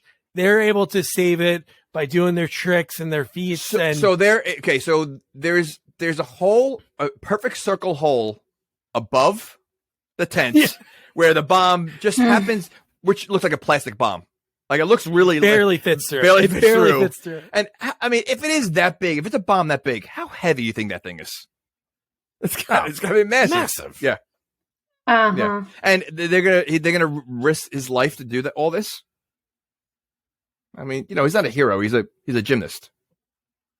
He's a 17-year-old. Maybe 16. Okay. So, can we discuss this now? Oh, we're not there. Okay, we can talk about I forget it. Go ahead. We'll get there. We're almost there. Go ahead. Yeah, it's almost there. Okay. So then he saves it. Dick Grayson, Chris O'Donnell saves the day, gets it over top. But then at the very same time, Two-Face shoots he has some very silly looking guns. And it's not like it's a future. They're just like weird looking guns. They're like very rectangly, square. And he blows up. He shoots at what they're standing on. They all fall to the ground. They die. Yep. Oh, so that was like the first death. That was the first deaths in the movie. But what his henchmen, they're all wearing the same ski mask. The red ski mask? Yeah. Like, what is that? Yeah. I think he only meant to order one and he clicked the wrong button. So they all got the same Or one. maybe he's like, listen, I'm ugly. My face is all burnt and I'm not looking at anyone else's face. So you have to be covered the whole time. Yeah, yes. Because why would they have to wear a ski mask all the time? I don't know. Why not to be confused with somebody else's henchmen? Like, are other henchmen wearing different colors or not wearing any colors? That is true. Would they be confused at the henchman, like where you go pick them up? Is there like a henchman store you go in there? Yeah. Or a henchman recruiting office? But if that's the case, then wouldn't it be easy just to jump into their gang, just grab one of their masks and you're one of them? Because you don't know who's oh underneath. my God, Batman, Bruce Wayne could have done that in this movie. Or that would have been the better scene. Chris O'Donnell, he just puts one of those on, infiltrates the gang. See? Gets next to Two-Face, boom. See, if this was like a Naked Gun, Batman would do it, but he'd be wearing the Batman outfit. I don't know. It goes back to my BDSM comment because it was just colorful leather to me. Yeah, well, the mask wasn't leather. Next time, Doug. Was their mask leather? No, but I think their outfits were, right? The mask wasn't I mean, leather. it was like a just normal tight. ski mask. Everything was Very colorful gimpy. and Very Mhm, bulgy. mhm. Whoa. They were just bulged. The bat bulged. Whoa. Maybe that's why Dr. Meridian was like, So you think that's why she knows so much? She likes the bat bulge? he likes the bat bulge. That's I don't the know. B There was squared. a bulge on the Riddler, though. That's the only one I Whoa. noticed. Yeah. Whoa! He had a whoa? Riddler bulge? Yeah, and then he makes a comment about I wrote it down. We'll get there. Okay, We'll get there. there. All right. Oh, wow. So then obviously his parents die. And then this is where Bruce Wayne like goes and he starts fighting the henchmen. Wouldn't people be like, holy shit, this really rich guy is like a master in karate because he's kicking the crap out of all these other 100%. guys. And he's fighting Yeah. like Batman. I mean, literally, he's doing Yeah. every move that Batman has. So, yeah. How are they not? Yeah. Well, yeah, at this point, though, you would assume that everybody's out of the tent anyway. So, with the explosion and everything else, they all probably ran out. So, it's probably just him and the henchman. Oh, that's true. So, where's Gordon? I mean, he's a police officer. Where is he this whole Well, time? he's like the commissioner. I don't even know if he has a gun. He's sitting next to George Wallace. But he's wearing the police officer uniform. So that's just for show? I think it Maybe is. he's like senile and like he should have retired like a long time ago and they just let him keep wearing it just because, come on, he's been around for a long time. Let him just pretend. They he's feel like- bad for him. Let him just keep wearing it. Let him pretend. He's like, what's his name in Office Space? Oh, he's like Lassard. Lassard. Yeah. So here's the part that I've been dying to talk about is, so then you see who showed up. Oh, Gordon showed up. Wayne Manor said, hey, this kid, his family died. He has Yep. nowhere to go. Can you take him in? And he goes, fine. And then as soon as they Yep. go inside, his first line, which I didn't even question it. He just said, hey, this kid, a kid could mean 20-year-old, Correct. And his first line, he says to him, he goes, you telling that cop I'll be here for a while saves me from social services. I wrote that down and that's my problem. So he's riding a motorcycle, right? I mean, so he's clearly Yes. at least 17, but he looks like he's in his 20s, easily he's in his 20s. He's 25. Okay. Yeah. So what is social services going to do for a 25-year-old, kid? So, yeah. So I was like, how old is he supposed to be? because they're making like he's really like a 15-year-old, like a 16-year-old, you know? Yeah, it's like he's a little kid that needs. Yeah, and then I love that Bruce is like, yeah, well, before you go, because he lives so far from the city, he's like, how about I have a gas tank? You know, you could fill up before you hit the road. There's not a gas station for miles. Come into my garage, and he's showing. It's almost like he's showing off. He's like Jay Leno's garage. Oh, easily showing off, and he's like, oh yeah. He's like, wow, is this so and so motorcycle Indian? He goes, yeah. You want to work on it? You want to be my bike? Well, he goes. Well, I have two. Oh, he goes. Oh, and you have two of them? He goes, yeah, but one doesn't work. So when it doesn't work, you just buy another one instead of getting it fixed by a mechanic. And then the other line, he goes, I thought they only made 100 of those. 101. 101. I'm like, wow, dude. Yeah. That almost made it seem like they made 100, but Bruce made a call. I need another. That's exactly what it meant. 100%. Yep. Jesus Christ. So since we're talking about cars, I have to say that I absolutely hated the Batmobile. Yeah, it was very like. Why did it have a fin? Neon. It had a fish fin on the top. It did. And why? I don't know. And it moved when he drove. It like, did. Like it waved, and so did the airplane or the plane, whatever he had. The bat. What is it called? Batplane. Batplane. Okay. It also had the fin. Like made no sense. Like the cars have never had a fin, so this is like the first time it had it. Unless it's makes it go faster in the wind. I don't know. I don't know if it's like the limp javelin spear from Revenge of the Nerds. Who makes all this stuff? Like who makes the Batmobile, the helicopter, the gadgets? Like who makes it? It's only him and Alfred. Isn't it? I think it's Alfred doing some of it because he makes the suit. He made the suit without Bruce knowing. You could sew a suit. I mean, he also makes Robin's suit in this movie. Okay. That's what I mean. I'm talking about Robin's suit, a 41-pound suit. Okay. Is there a suit guy? No, but how do you order that? He's old school. He could, old school guys. They could do like tailor stuff. That's fine. I mean, it was metal. He's a blacksmith. He's old. And I think I have a theory. Okay. I think he finds orphans and has them build. So you think he has a sweatshop down there? And then he murders them. Jeez. Well, I mean, he asked Robin, "Can you fix my bike?" I was going to say bicycle, but what about his eyebrows? Can we talk about them for a second? Because I feel like his eyebrows are like another character. those things look like massive, like caterpillars, and they were like hair. Are we talking about Alfred? Alfred's. Who do you think? Who else had crazy eyebrows? I don't know. I didn't know we would dive into eyebrows now. Well, Drew Barrymore had like no eyebrows, but she looked great. She did look great. She did look great, and I didn't even notice she didn't have any eyebrows. That's how good her eyebrows. Like pencil thin eyebrow. Yeah. Or how you were looking at her eyebrows. I was not. Her curls. Right. Okay, back to eyebrows. Yeah, he had like caterpillars, right? They could have almost been like a comb over. Like they were so long, they were thick and long. Like they were like they had a personality on its own. Do you think they're in SAG? They could be because they were on screen a lot. So. Damn, I would pay to sit next to Jamie and just look at him while he's watching Batman, just to see his eyes with the eyebrow scene. He pauses. He's like, "Honey, get the microscope." He's using like a detective lens. No, he's on screen, and when you have a big TV, the eyebrows are bigger. I got a big TV. His pupils are just dilated. All right. Oh man. So then we get the first of the darkness that this movie wanted to become, but Schumacher cut a lot of like the real dark stuff. But you had like Bruce looking at the family photos, and he's having like the flashbacks of Jack Napier killing his parents. And then we have Batman. So how about this? And then Batman in the next scene, he's just going for a drive. Like in the very next scene, he just goes for a drive. He's getting, oh, dude, this is the dumbest part of the movie. I should have made a cut. Sure, I don't know if I'm like leaning towards your side now that we're talking about it, but the fact that he's getting followed by the henchman, right? Go ahead. Jamie, Grease, the movie Grease. Of course. They're in the cars from Grease, And remember the pot-faced villain? The bad guy in Grease? Of course.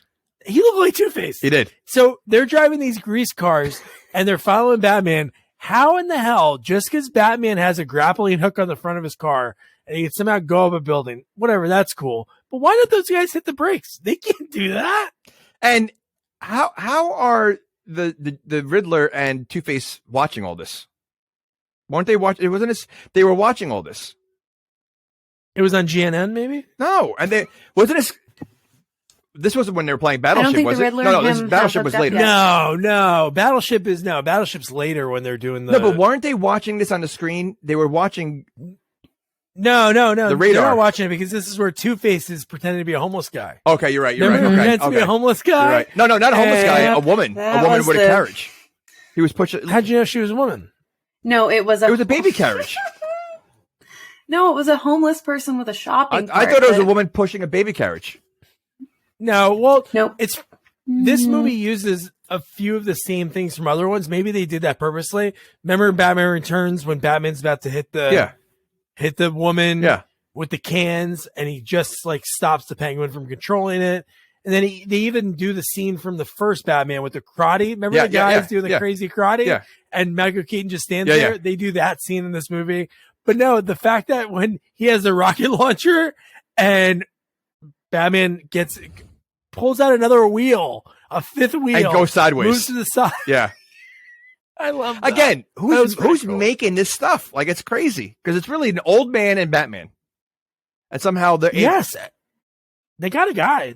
Maybe it's the people that, like Shar said, they find these geniuses, they kidnap them, and they keep them in the basement. Maybe Albert Einstein's grandson works for them. Okay. Albert. Or maybe they have like a Q. Like, isn't it Q for James Bond? Like yes. Okay. Yep. All right. They could use that. They're British. Maybe Alfred and him are related. Right. Well, in the TV show Gotham, I watched a couple of seasons of that. Alfred actually knows how to fight on the show because he teaches them. He teaches them. So maybe I'm sure he's got a guy then. Yeah. Okay. Case closed. And then now from that grappling, the fact that they drive into the wall, not one car, not two cars, but like 7 of the bad guys' cars crash in the wall. Is there just henchmen chomping at the bit? Is the economy so bad in Gotham that this is the job? Like, honey, I got a job. It's like, oh, what is it, back in marketing? No, marketing jobs, it's all filled up. I'm going to be an henchman for Two-Face. First night, he freaking doesn't know how to brake. They just drive right into the wall. It's a 7-car pileup. Yeah. Again, the damage that's done in this movie is a lot. Yeah. Jesus Christ. I think they're driving bumper cars. And then we kind of talked about this earlier, the way he came up with the name. I wrote all the names down. Puzzler, Gamester, Captain Kill, Question Mark Man. And then that's when it moves over. It says the Riddler. Question Mark Man. And so then we get the first time that the Riddler, we talked about Sugar and Spice a bunch, Debbie Mazir and Drew Barrymore in the lair. She's the one who plays Spice. She was on Entourage. She was the PR manager for Entourage. Vinny. Yeah. And so the Riddler shows up and they meet for the first time. And dude, I love when he shows the brainwave invention to him and they became buddies. Yeah. That first montage is so funny when he says, "Can you show me how to punch a guy?" Yeah. I mean, this is typical Jim Carrey. The way he responds to the punch is just so funny. His mannerisms, his face, his pain face, like, it's hysterical. I mean, Jim Carrey, to me, the rest of the movie is just owns every scene he's in. Yeah, and that's what's funny about it. I know they might have not got along, like Tommy. Well, it was only one-sided. But they looked like they had so much fun together. You know what? You find that a lot in Hollywood. A lot of times, there's so many behind the scenes of co-stars that hated each other, but somehow when it's filming, they're able to do their job. And that's what it is. It's a job. So think about it this way. I mean, how many times have you had a job that you didn't like your boss or something, but you still go to work and you're able to work with them, and same kind of thing. Famous one, John Voight and Dustin Hoffman. I read about today. Oh, for the Urban they Cowboy? Hated each other on Urban Midnight Cowboy? No, I don't. No, wait. Urban Cowboy John Travolta, right? Yes. Could you imagine if they were in that together? Who's the girl in Urban Cowboy? I forget her name. Big 80s actress in a ton of stuff. Yeah. It'll come to me later. So then at this point, Riddler is sending a ton of riddles to Batman. Like so many. Him and Alfred are like going through all of them. And not for nothing, Batman solves them all pretty quick. He's pretty smart. He is smart, but like you would think they're like, he would need help on any of them. Like the Riddler would make them a little difficult. No, they're all pretty easy for him. For him, I didn't know. I knew 2 of them. Ooh, yeah. So then here's where we talk about the time jump in this movie.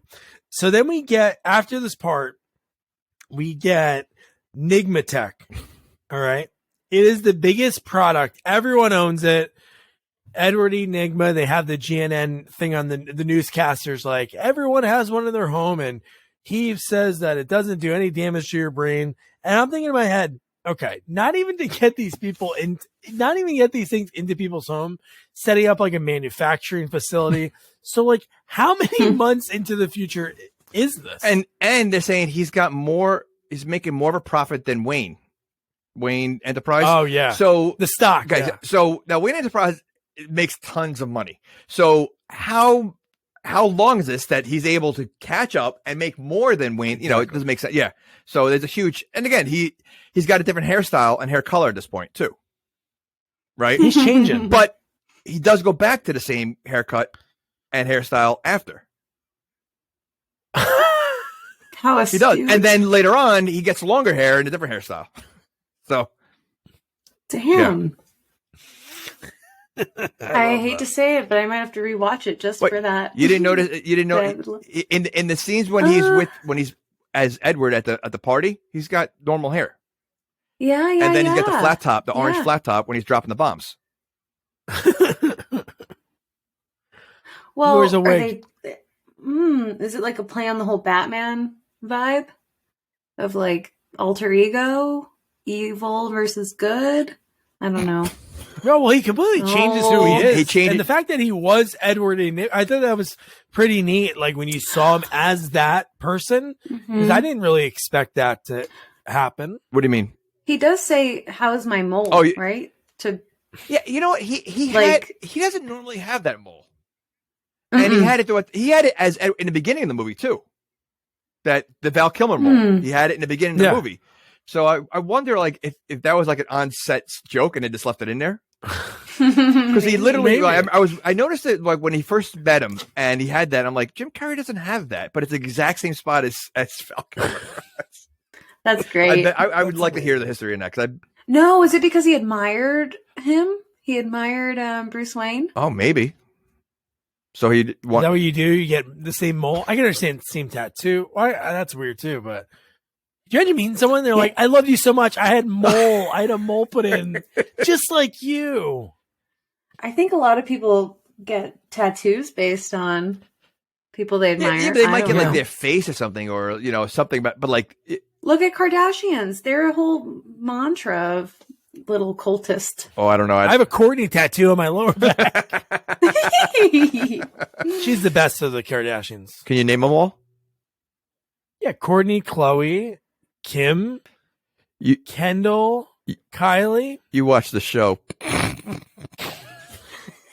KKKKKK. All right, back to business. Bruce. Back to Batman. Not anymore. So this, I know. Do we just change the whole subject? Do we just move on to the So then we get like the silliest part. A part of it is so dumb that I don't know why it was added in. So we saw that Dick was obsessed with the room that he saw. That he's like, I can go in every room in the house but that one. And then like a few scenes later, he watches Alfred from the top floor.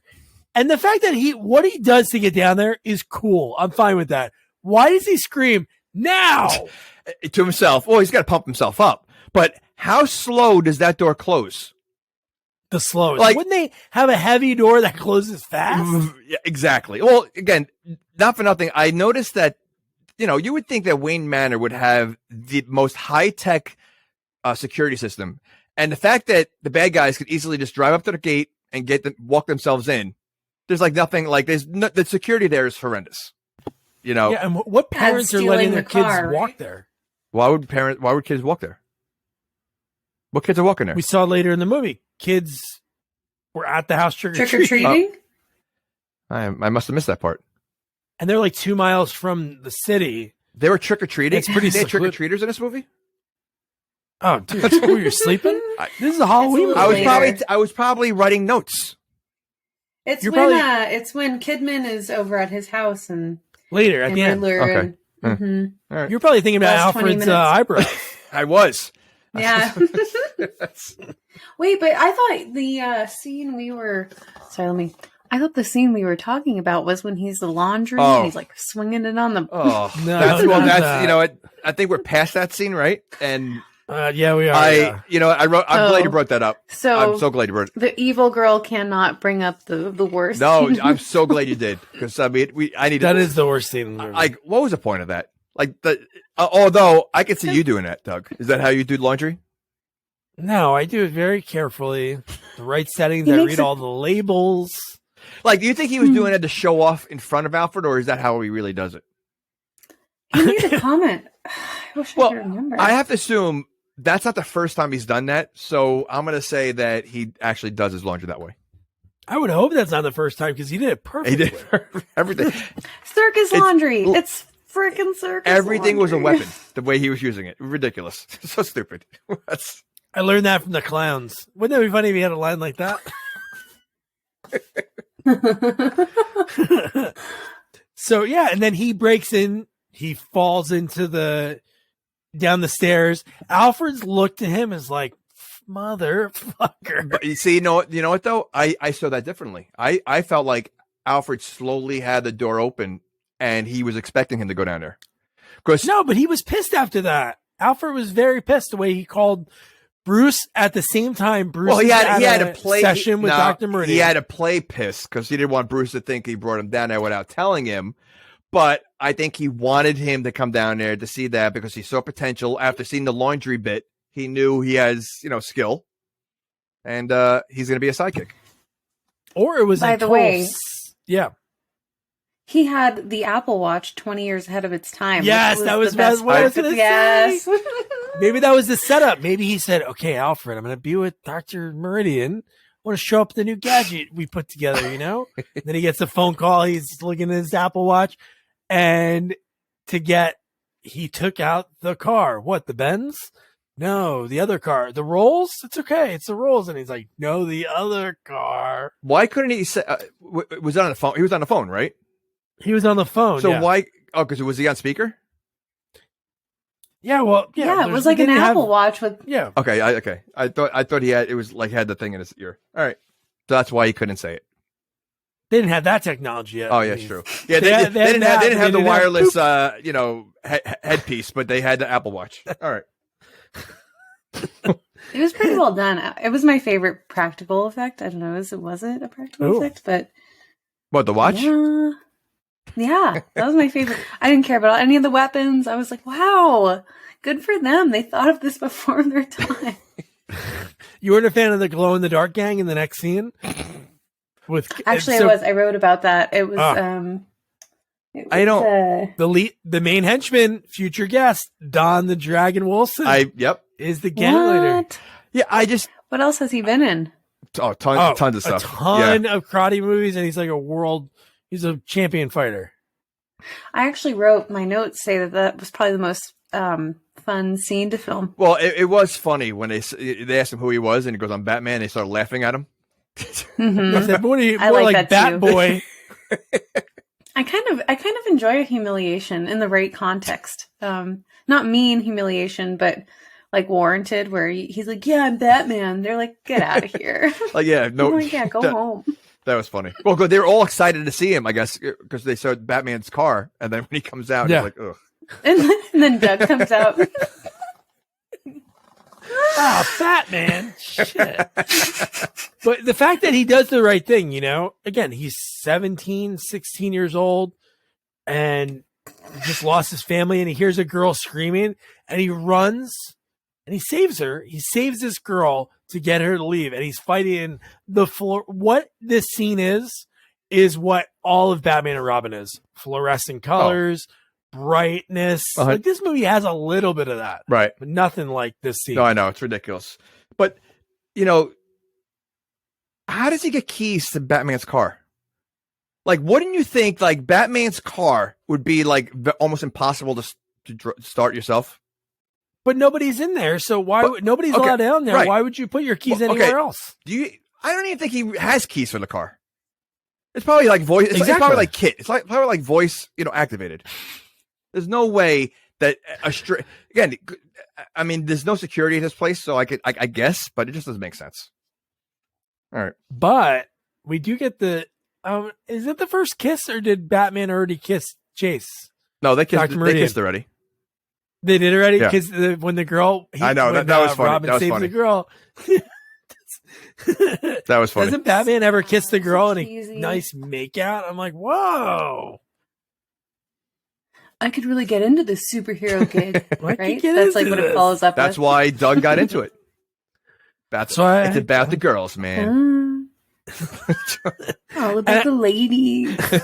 I do love Don the Dragon Wilson as the guy when he looks at Robin and he blows the whistle and 100 guys show up, and then boom, who comes out of nowhere? The real Batman. The real Batman to save the day. He gets there pretty quick. He does. Always.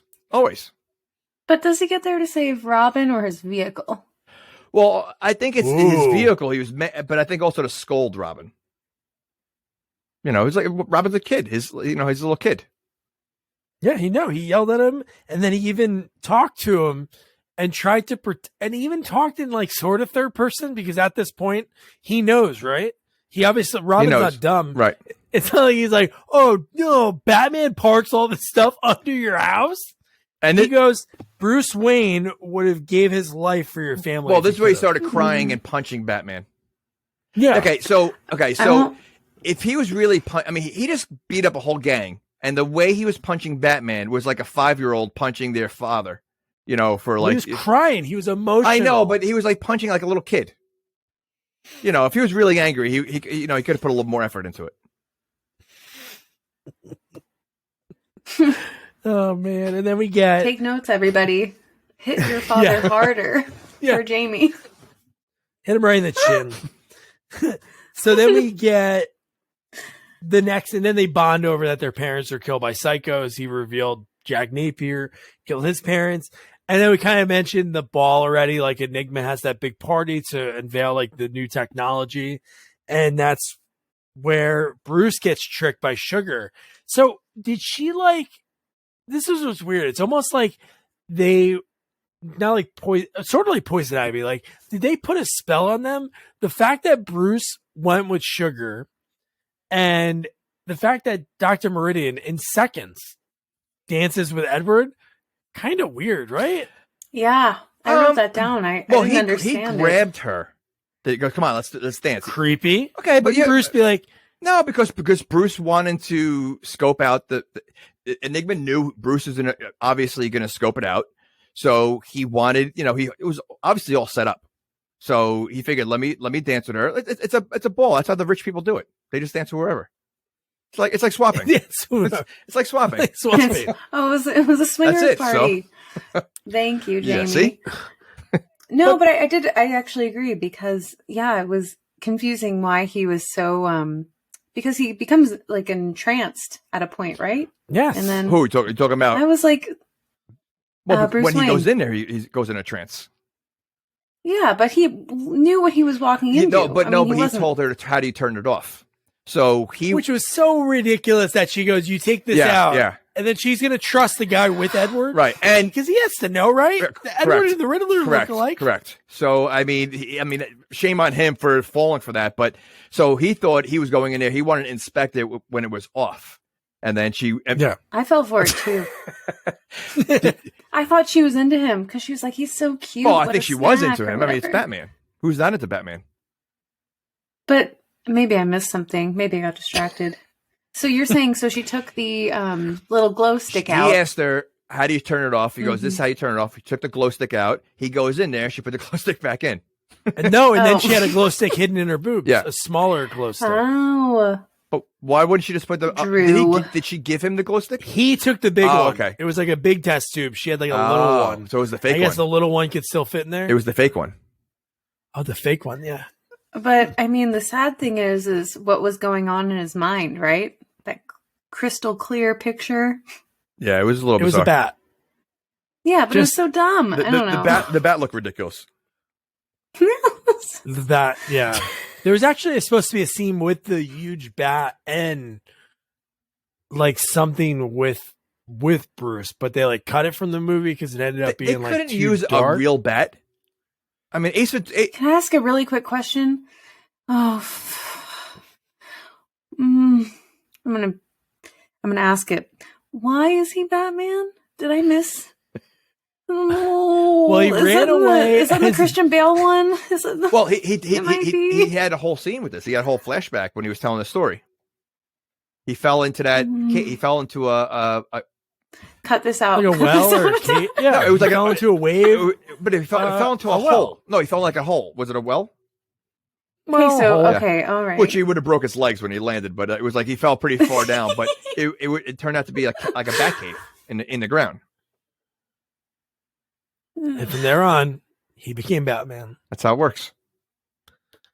You become What if your he biggest fear. fell into like a little rabbit, surrounded by rabbits or another animal?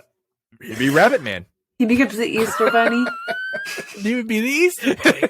That's the Easter That's Bunny. how the Easter origin Bunny. story. Exactly. See, Oh, I boy. told you I think just watched there's a bigger Krampus. chance of- Yes. So ridiculous.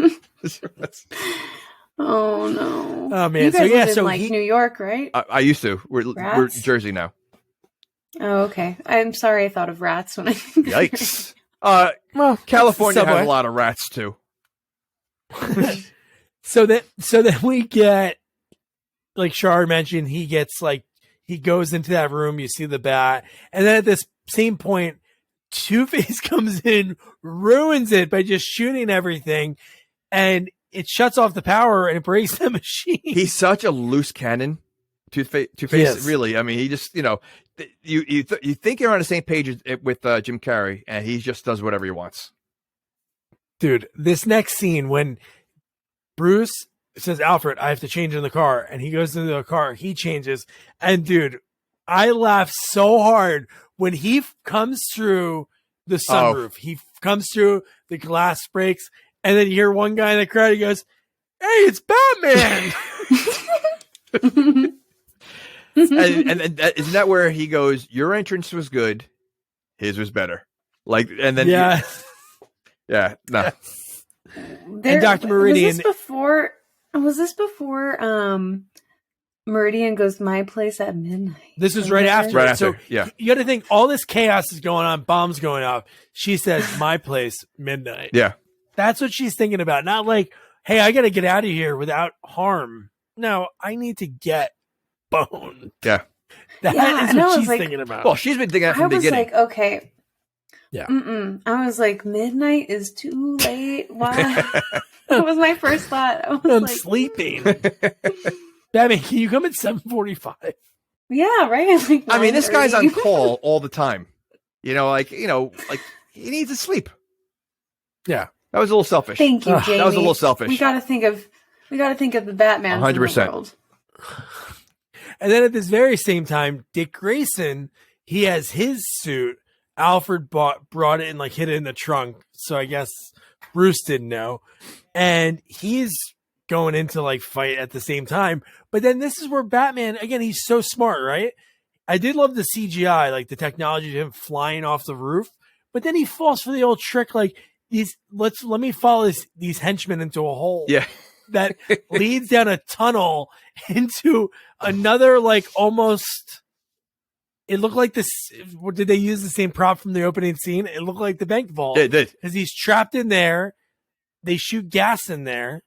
And somehow Batman has a new gadget we didn't know about. Listen, he had a flame resistant cape that we didn't talk about before, right? So, Well, that's what happens right now. this is the scene. Okay, this is the That's scene. what Yeah. So, it looked like it became steel. Like it was like It did, yeah. It's just a weird like. Come on. Like how does like his gadgets in this movie become like just? I mean, listen, I can see a batter ram, you know, the ninja star thing he throws, you know, the grappling hook, but now your cape turns to steel. But I did like that he came out really weathered and like he like went through something, and then Tommy Lee then Two-Face is like, why won't you die? And then who saves the day? Dick Grayson. Dick Grayson is the one to save the day. I love as soon as he saves him, after Batman gets covered in all this rubble, he's like in like sand, all the scaffolds, which is like totally impractical. They really blew that shit up on set. And hand comes through. The partnership. And he pulls him out. This is where the partnership happens.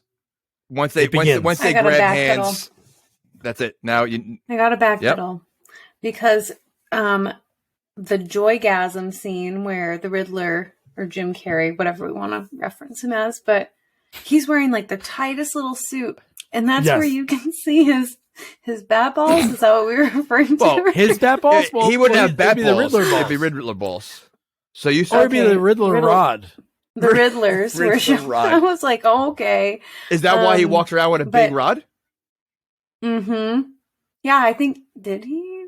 No, in his hand. The ocean scene. No, he has right? when he has the staff.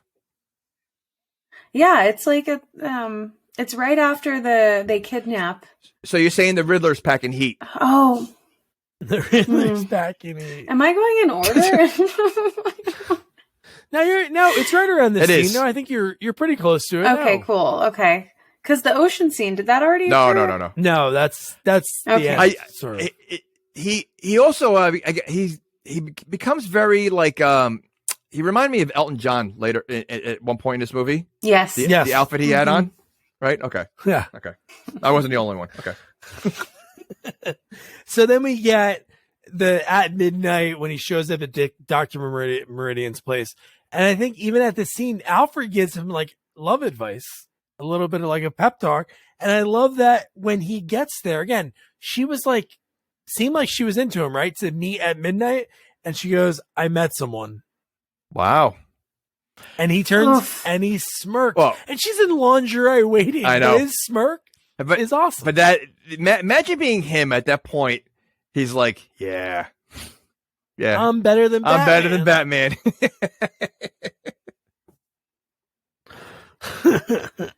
And right away, we know they're watching the brain scan because I guess they had memory cards to save everything. So they knew Bruce. Isn't it weird that he has a bat? So then they know, boom, it's him.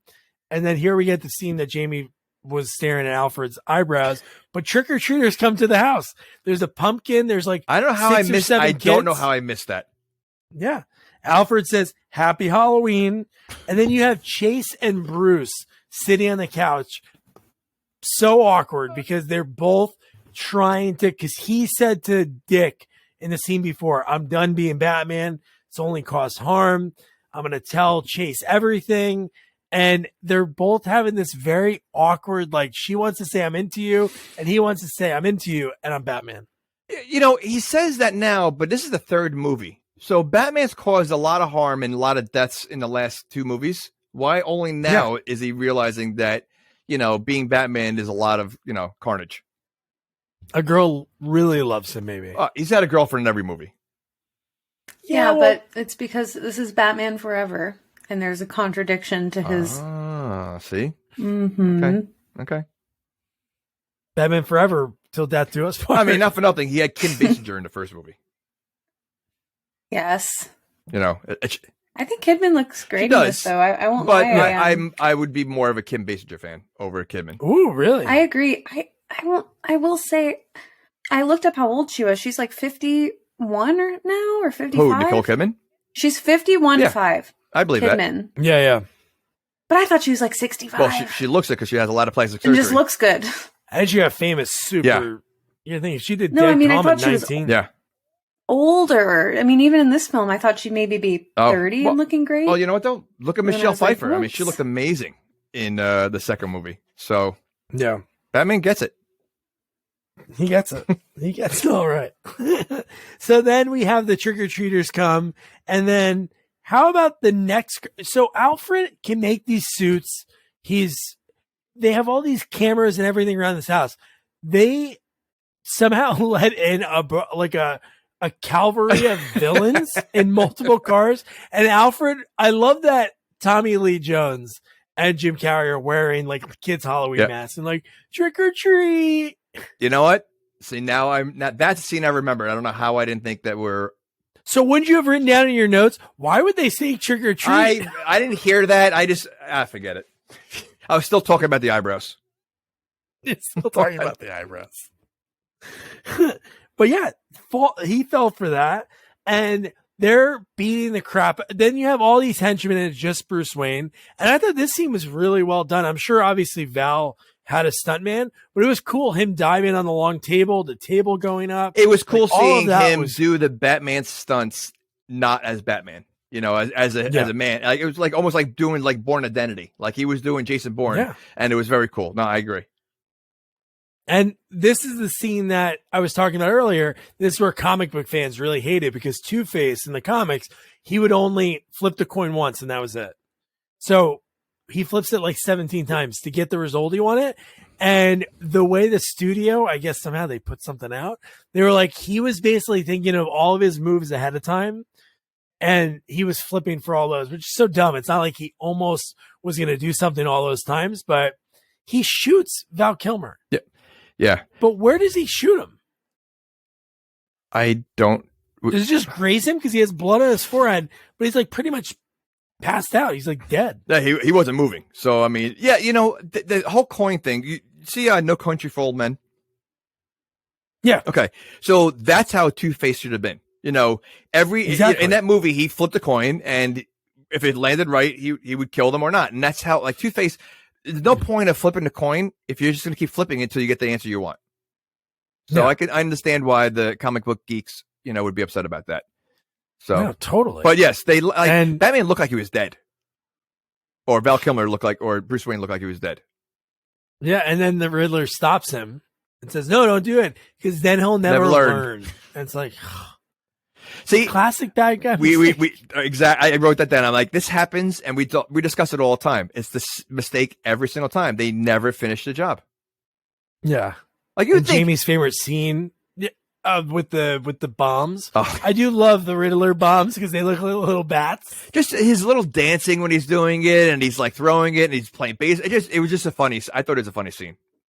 Yeah. And he's pitching. Or when he drops a one on one each side, and does the old. Yes. No.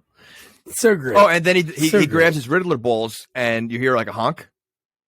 Like as a pitcher, he spits, and then as he's walking away, he grabs his Riddler balls, and then it had like that old like cartoony honk. It's great.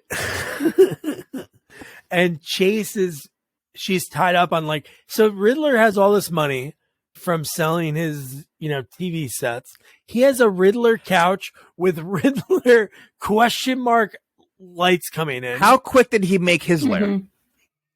I mean, that's a massive lair. All of these people with trapdoors and like whatever, like I don't know what was it. It was sharks or piranhas or spikes or what was down there? Oh, what was down there? I forgot. There's spikes, maybe. Oh, it was like spikes. The yeah. ocean. Okay. So like, yeah, it was on like an island or something. So this is Gotham.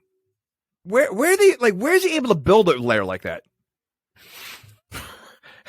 How many months has it been? How many layers are there? You got a Joker lair. You got how are they not finding these layers? They should. There's a lot of bad guys. There's a penguin lair. I mean, yeah. Sewers? I don't know. Aren't sewers a thing? Oh, well, they all look like they're on the ground. I can represent California and Arizona. You guys can represent Florida, New York, Florida. And wherever else. Yeah, I'm just putting that on your side of the country. don't lump us in with Florida. Don't do that. Nobody wants Florida. So. Nobody. Can we make a superhero film about Florida? Florida Man. That'd be a pretty good superhero movie. What would be your special powers? That's on you, Jamie. I'm Batman. Just screwing up. You're not I'm Batman. We're going to discuss getting drunk and incest. Oh. Come on. So then we get, because of what happened, he blew up everything, but the only thing was left was like a prototype suit and the bat plane, the bat boat. And then we talked about the riddles. Him and Alfred figure out exactly, Which is he does it almost like Jeff Goldblum in I know. Independence Day. I know. Like the way he pieces it together, they figure it out, and then it's Batman and Robin together. Robin takes the boat, Batman takes the plane, and they're getting ready to go. And this is the battleship scene, right? This is, yeah. Okay. But on the way to the battleship scene, can Commissioner Gordon really see him that he does that awkward, like, Yeah, it's ridiculous. thumbs up? Well, again, he's confused. So, you know, he probably, again, he's not really commissioner. He's been retired a long time ago, and they just let him do whatever he wants. I think he was in his robe He again. was. He's probably at a hospital. Like he's probably at the what's the Arkham? He's probably an He's probably in asylum. Arkham. Yeah, Bruce checks him out every few days. like a leave of absence. Just, a couple days. Yeah. So the battleship scene, I think it's so great, so silly. Obviously, how do they see where they are so perfectly? But just how animated both of them are. I know Tommy Lee's over the top playing Two-Face, but it was so cool seeing them. Legends like playing back to back. This is the first movie that has two villains. The first one had the Joker, the second one had the. Penguin and Catwoman. But she was a mix. Like it was like this is like two villains going against Batman, and so like working together. Like Catwoman wasn't working with the Penguin, so like it was cool to see like the two villains, together, trying to get Batman. So yeah, I like that part of it. Yeah, and Robin, I guess they're really just going for him because he chose the wrong one because he's able to eject just in time because they're hitting him over and over again. And the fact that there's scuba henchmen waiting for him. I'm starting to think like the henchmen are like clones because they're all like look the same size. They all look, they're the same thing. And they basically like they're expendable, because he seems to have a lot of them. So I bet they're the clones. I wonder if there's good benefits. Like, why would people do that? If they know that the death rate's pretty high, there must be some great, like maybe your family gets set for life. Maybe it's the orphans that get kicked out of the Wayne Manor after they make all the inventions. They get kicked to the side, and that's when he picks them up and trains them. And that's why they hate Batman so much. Ooh. See? That's pretty good. I like that logic.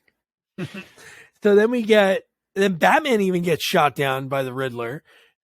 And by his like question mark, right? His question mark was able to open the Batcave door when he was at the house. Like his question mark. Yeah. This is what I mentioned in the beginning of the movie. So yes, now he could, he's become more intelligent now, but that question mark is able to do a lot of things. It can turn on different equipment. It can put on lights. Like it's like a remote control now. But then Batman gets shot down. He turns his plane into like a boat, and then he dives out of the boat and he's swimming. He saves Robin, catches the villains in the net. And one of the coolest homages of anything is when they get out and he says, "Holy rusted metal, Batman." And the best part is Batman's like, "What?" Like he had no idea what he's. Yeah. And then he had to explain. There's rust here, and it's holy. A lot of holes in it. That was cool. He delivered that so well. It was the best line in the whole movie. It was. It was very funny.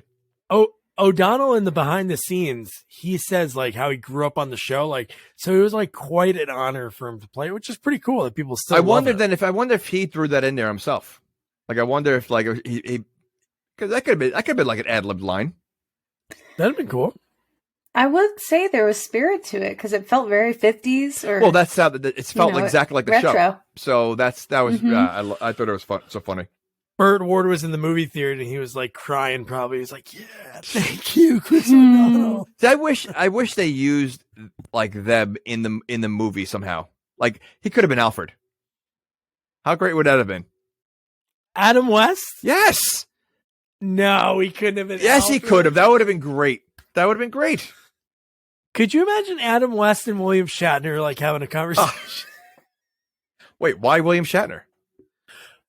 Because William Shatner, they both have very drawn out. No, they the way do. they Oh, speak. you're talking about in general having a conversation. Yes. Okay, but it's throwback. I think he could have easily been, I don't know. He could have been the mayor. Could have been. Well, okay, I gotta say it because what is it? Family Yes. Guy? Doesn't Adam Yes. West? He does, do the mayor? He's the mayor. See? All right. You could have Perfect. Burgess Meredith. He was the Penguin on the He show. was still alive. Yeah. He was still alive at this All point. right. Just saying. Bring them all back. Bring them all back. So then we have a nice battle between Two-Face and Robin, and Robin. Oh, and then Robin saves him. Why? That's what I don't understand. You have this moment to kill the guy that killed your family. Well, because Batman taught him better. He said by killing them, it's not going to take away the pain. He told him that. So I know that, but he's going to keep continuing to try to kill you. well, he said, I'd rather see you in jail. So, hey, he became a good person. Yes, he did. But then it became the Riddler and Two-Face versus Batman. Well, because he thought he killed, he shot him or something, or didn't he? Yeah, he shot him. They didn't show where, right? Yeah. So, right. So you think he's dead by now, but then you realize where he was. Yeah. This end contraption, I think the Riddler being as smart as he is, he screwed up on something. What do you mean, using the same hole? I thought it was going to be two different holes. That's what I thought.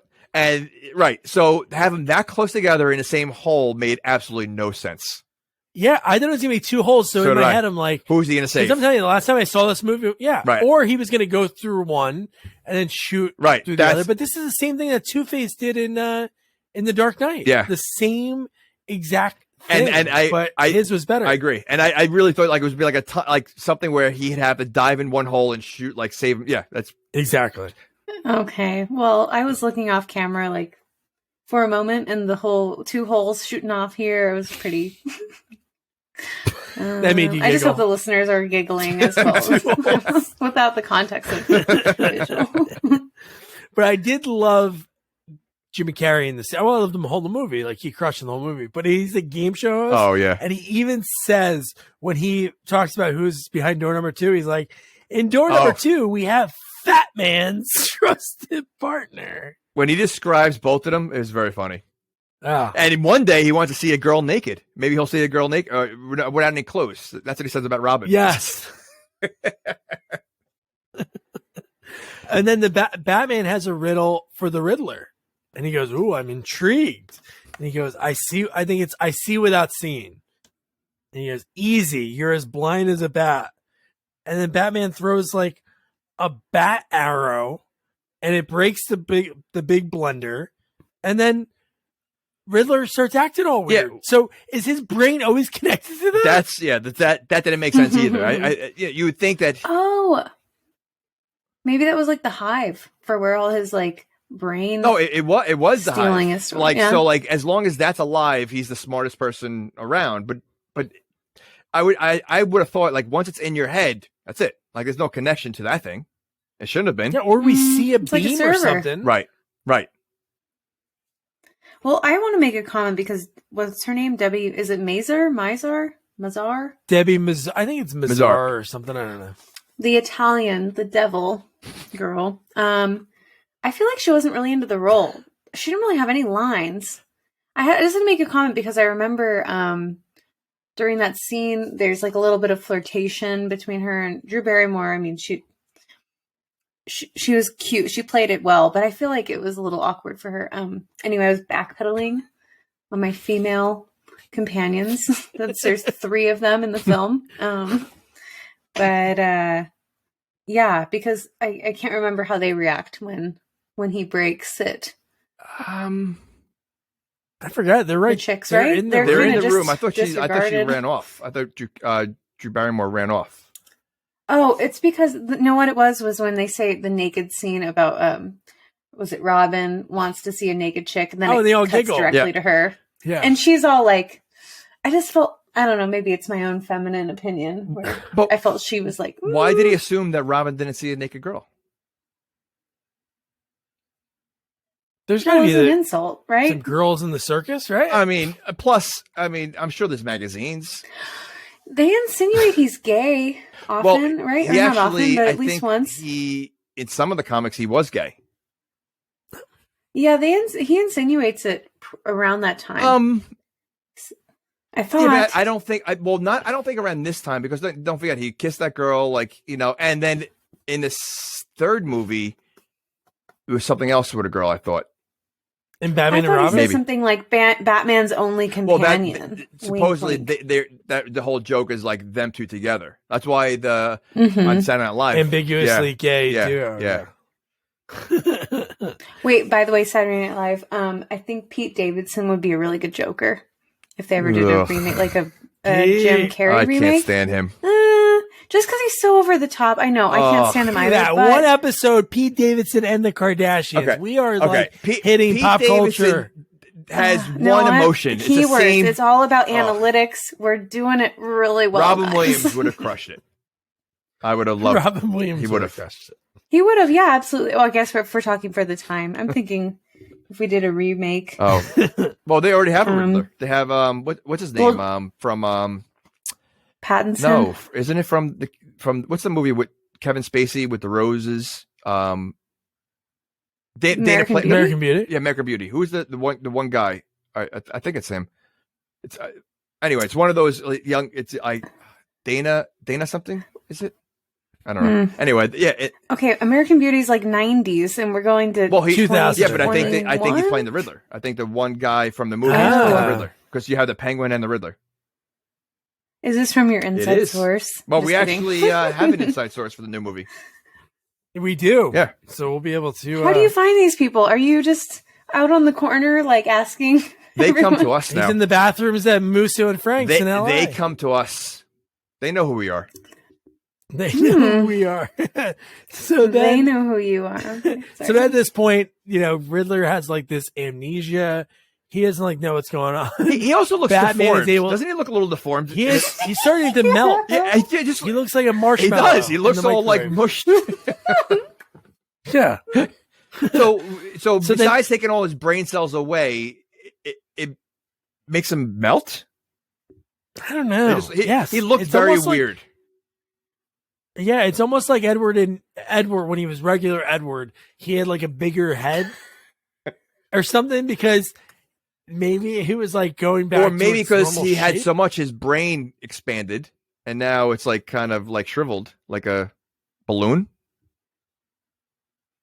Wouldn't it be getting smaller? His head was like, yeah, but it was odd. It looked like it was getting bigger. Yeah, but you ever see when a balloon like is tied, but like it shrinks all the way to the bottom, and it's like you can squeeze it where the top is a little bigger than the bottom, and it's like a balloon.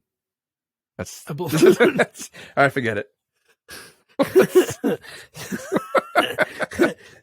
So Batman's able to save both of them. He goes down.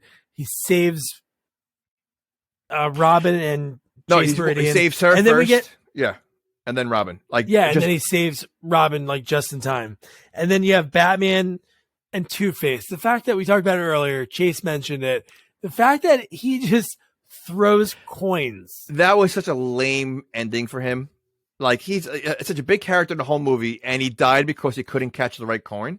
Like, it was just, that was lame. That was a really lame ending. Yeah. Ugh. And then we get the end of the movie. The very end of the movie, you have Arkham Asylum. You have Dr. Chase Meridian gets called in, and the doctor on call goes, he said, Edward Enigma says he knows who Batman is. So she walks up, opens like the little door to look at him. She goes, Edward, so who's Batman? Well, he goes, and he comes, go ahead. He goes, I'm Batman. And he starts flapping his wings of his straitjacket that he was able to break free from. And then the last shot of the movie is setting up, obviously, the next movie. It's Batman and Robin running in light. Boom. You forgot. I thought, didn't Meridian say she knew who he was? It's our secret. Did I? Well, they talked about it. Did she say that to him? They talked about it. Was it insinuated? Didn't he tell her?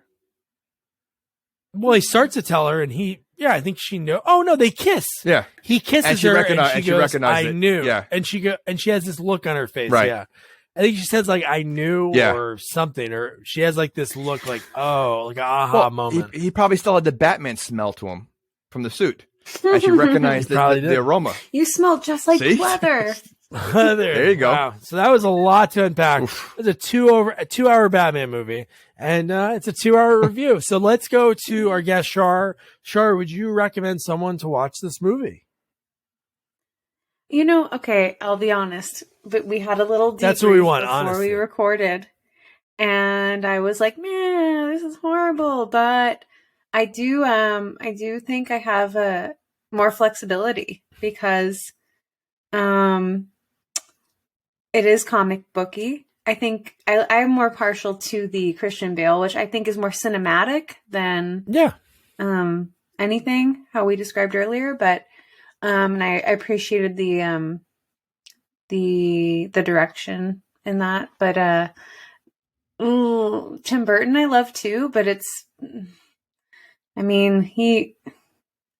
he like threw, I don't know, like finger paint on the wall. It wasn't even like paint. It was just like very, very kitschy, but this was its own vibe. But once you described it as, comic book, I think I had a bigger appreciation for it, because otherwise it was just, it is in that 90s grunge. And especially with that, I wrote my notes say it was like a paintball scene with the glow in the dark paint. Yeah. your new or your next interviewee or interview. Yeah. The gang. And I'm really curious to hear that, because there was that was actually the most engaging scene to me outside of the bumper car chases, as I called them.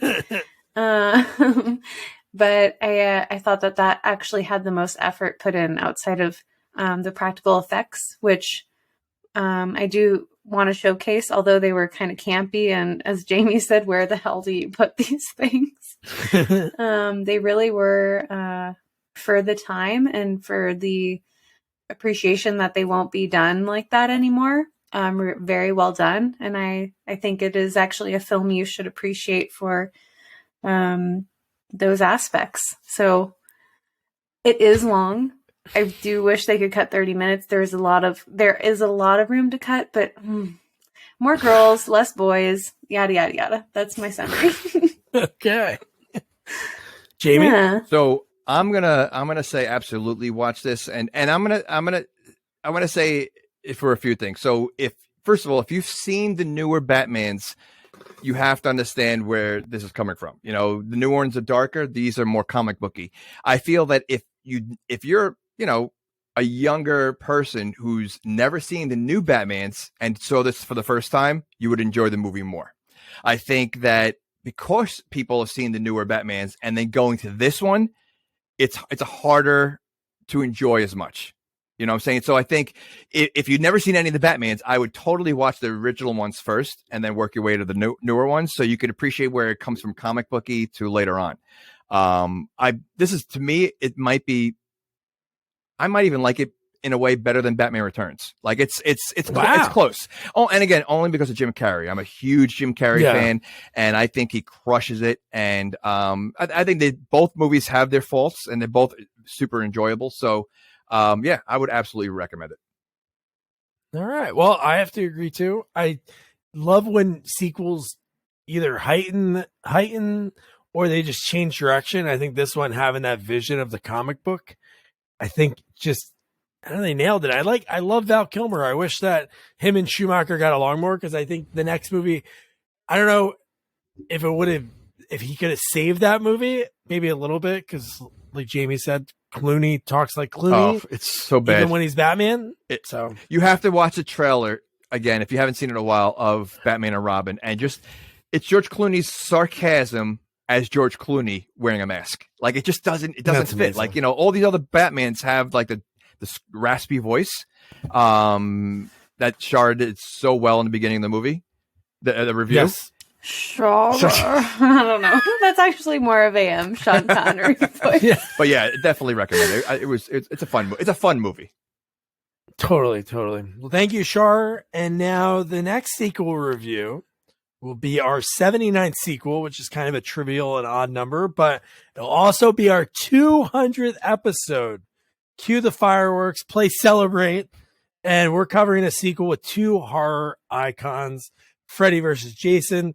And I was lucky enough to interview Jason himself, Ken Kirzinger, who's a legend in the stunt world. He was also the stunt coordinator for Jason Takes Manhattan. It was actually the cook that gets killed by Jason in that diner scene. Ken has done everything from stunt driving to gun spinning, taking punches, you name it. He was even a stand-in for John Lithgow in a movie. Great stories about starting in the stunt industry in Vancouver, Canada, as soon as that started booming. So that's a great chat. And don't forget to review, rate, share our podcast. Follow us on all social media at Sequels Only. And don't forget to check out our website, sequelsonly.com. Good night. Good night.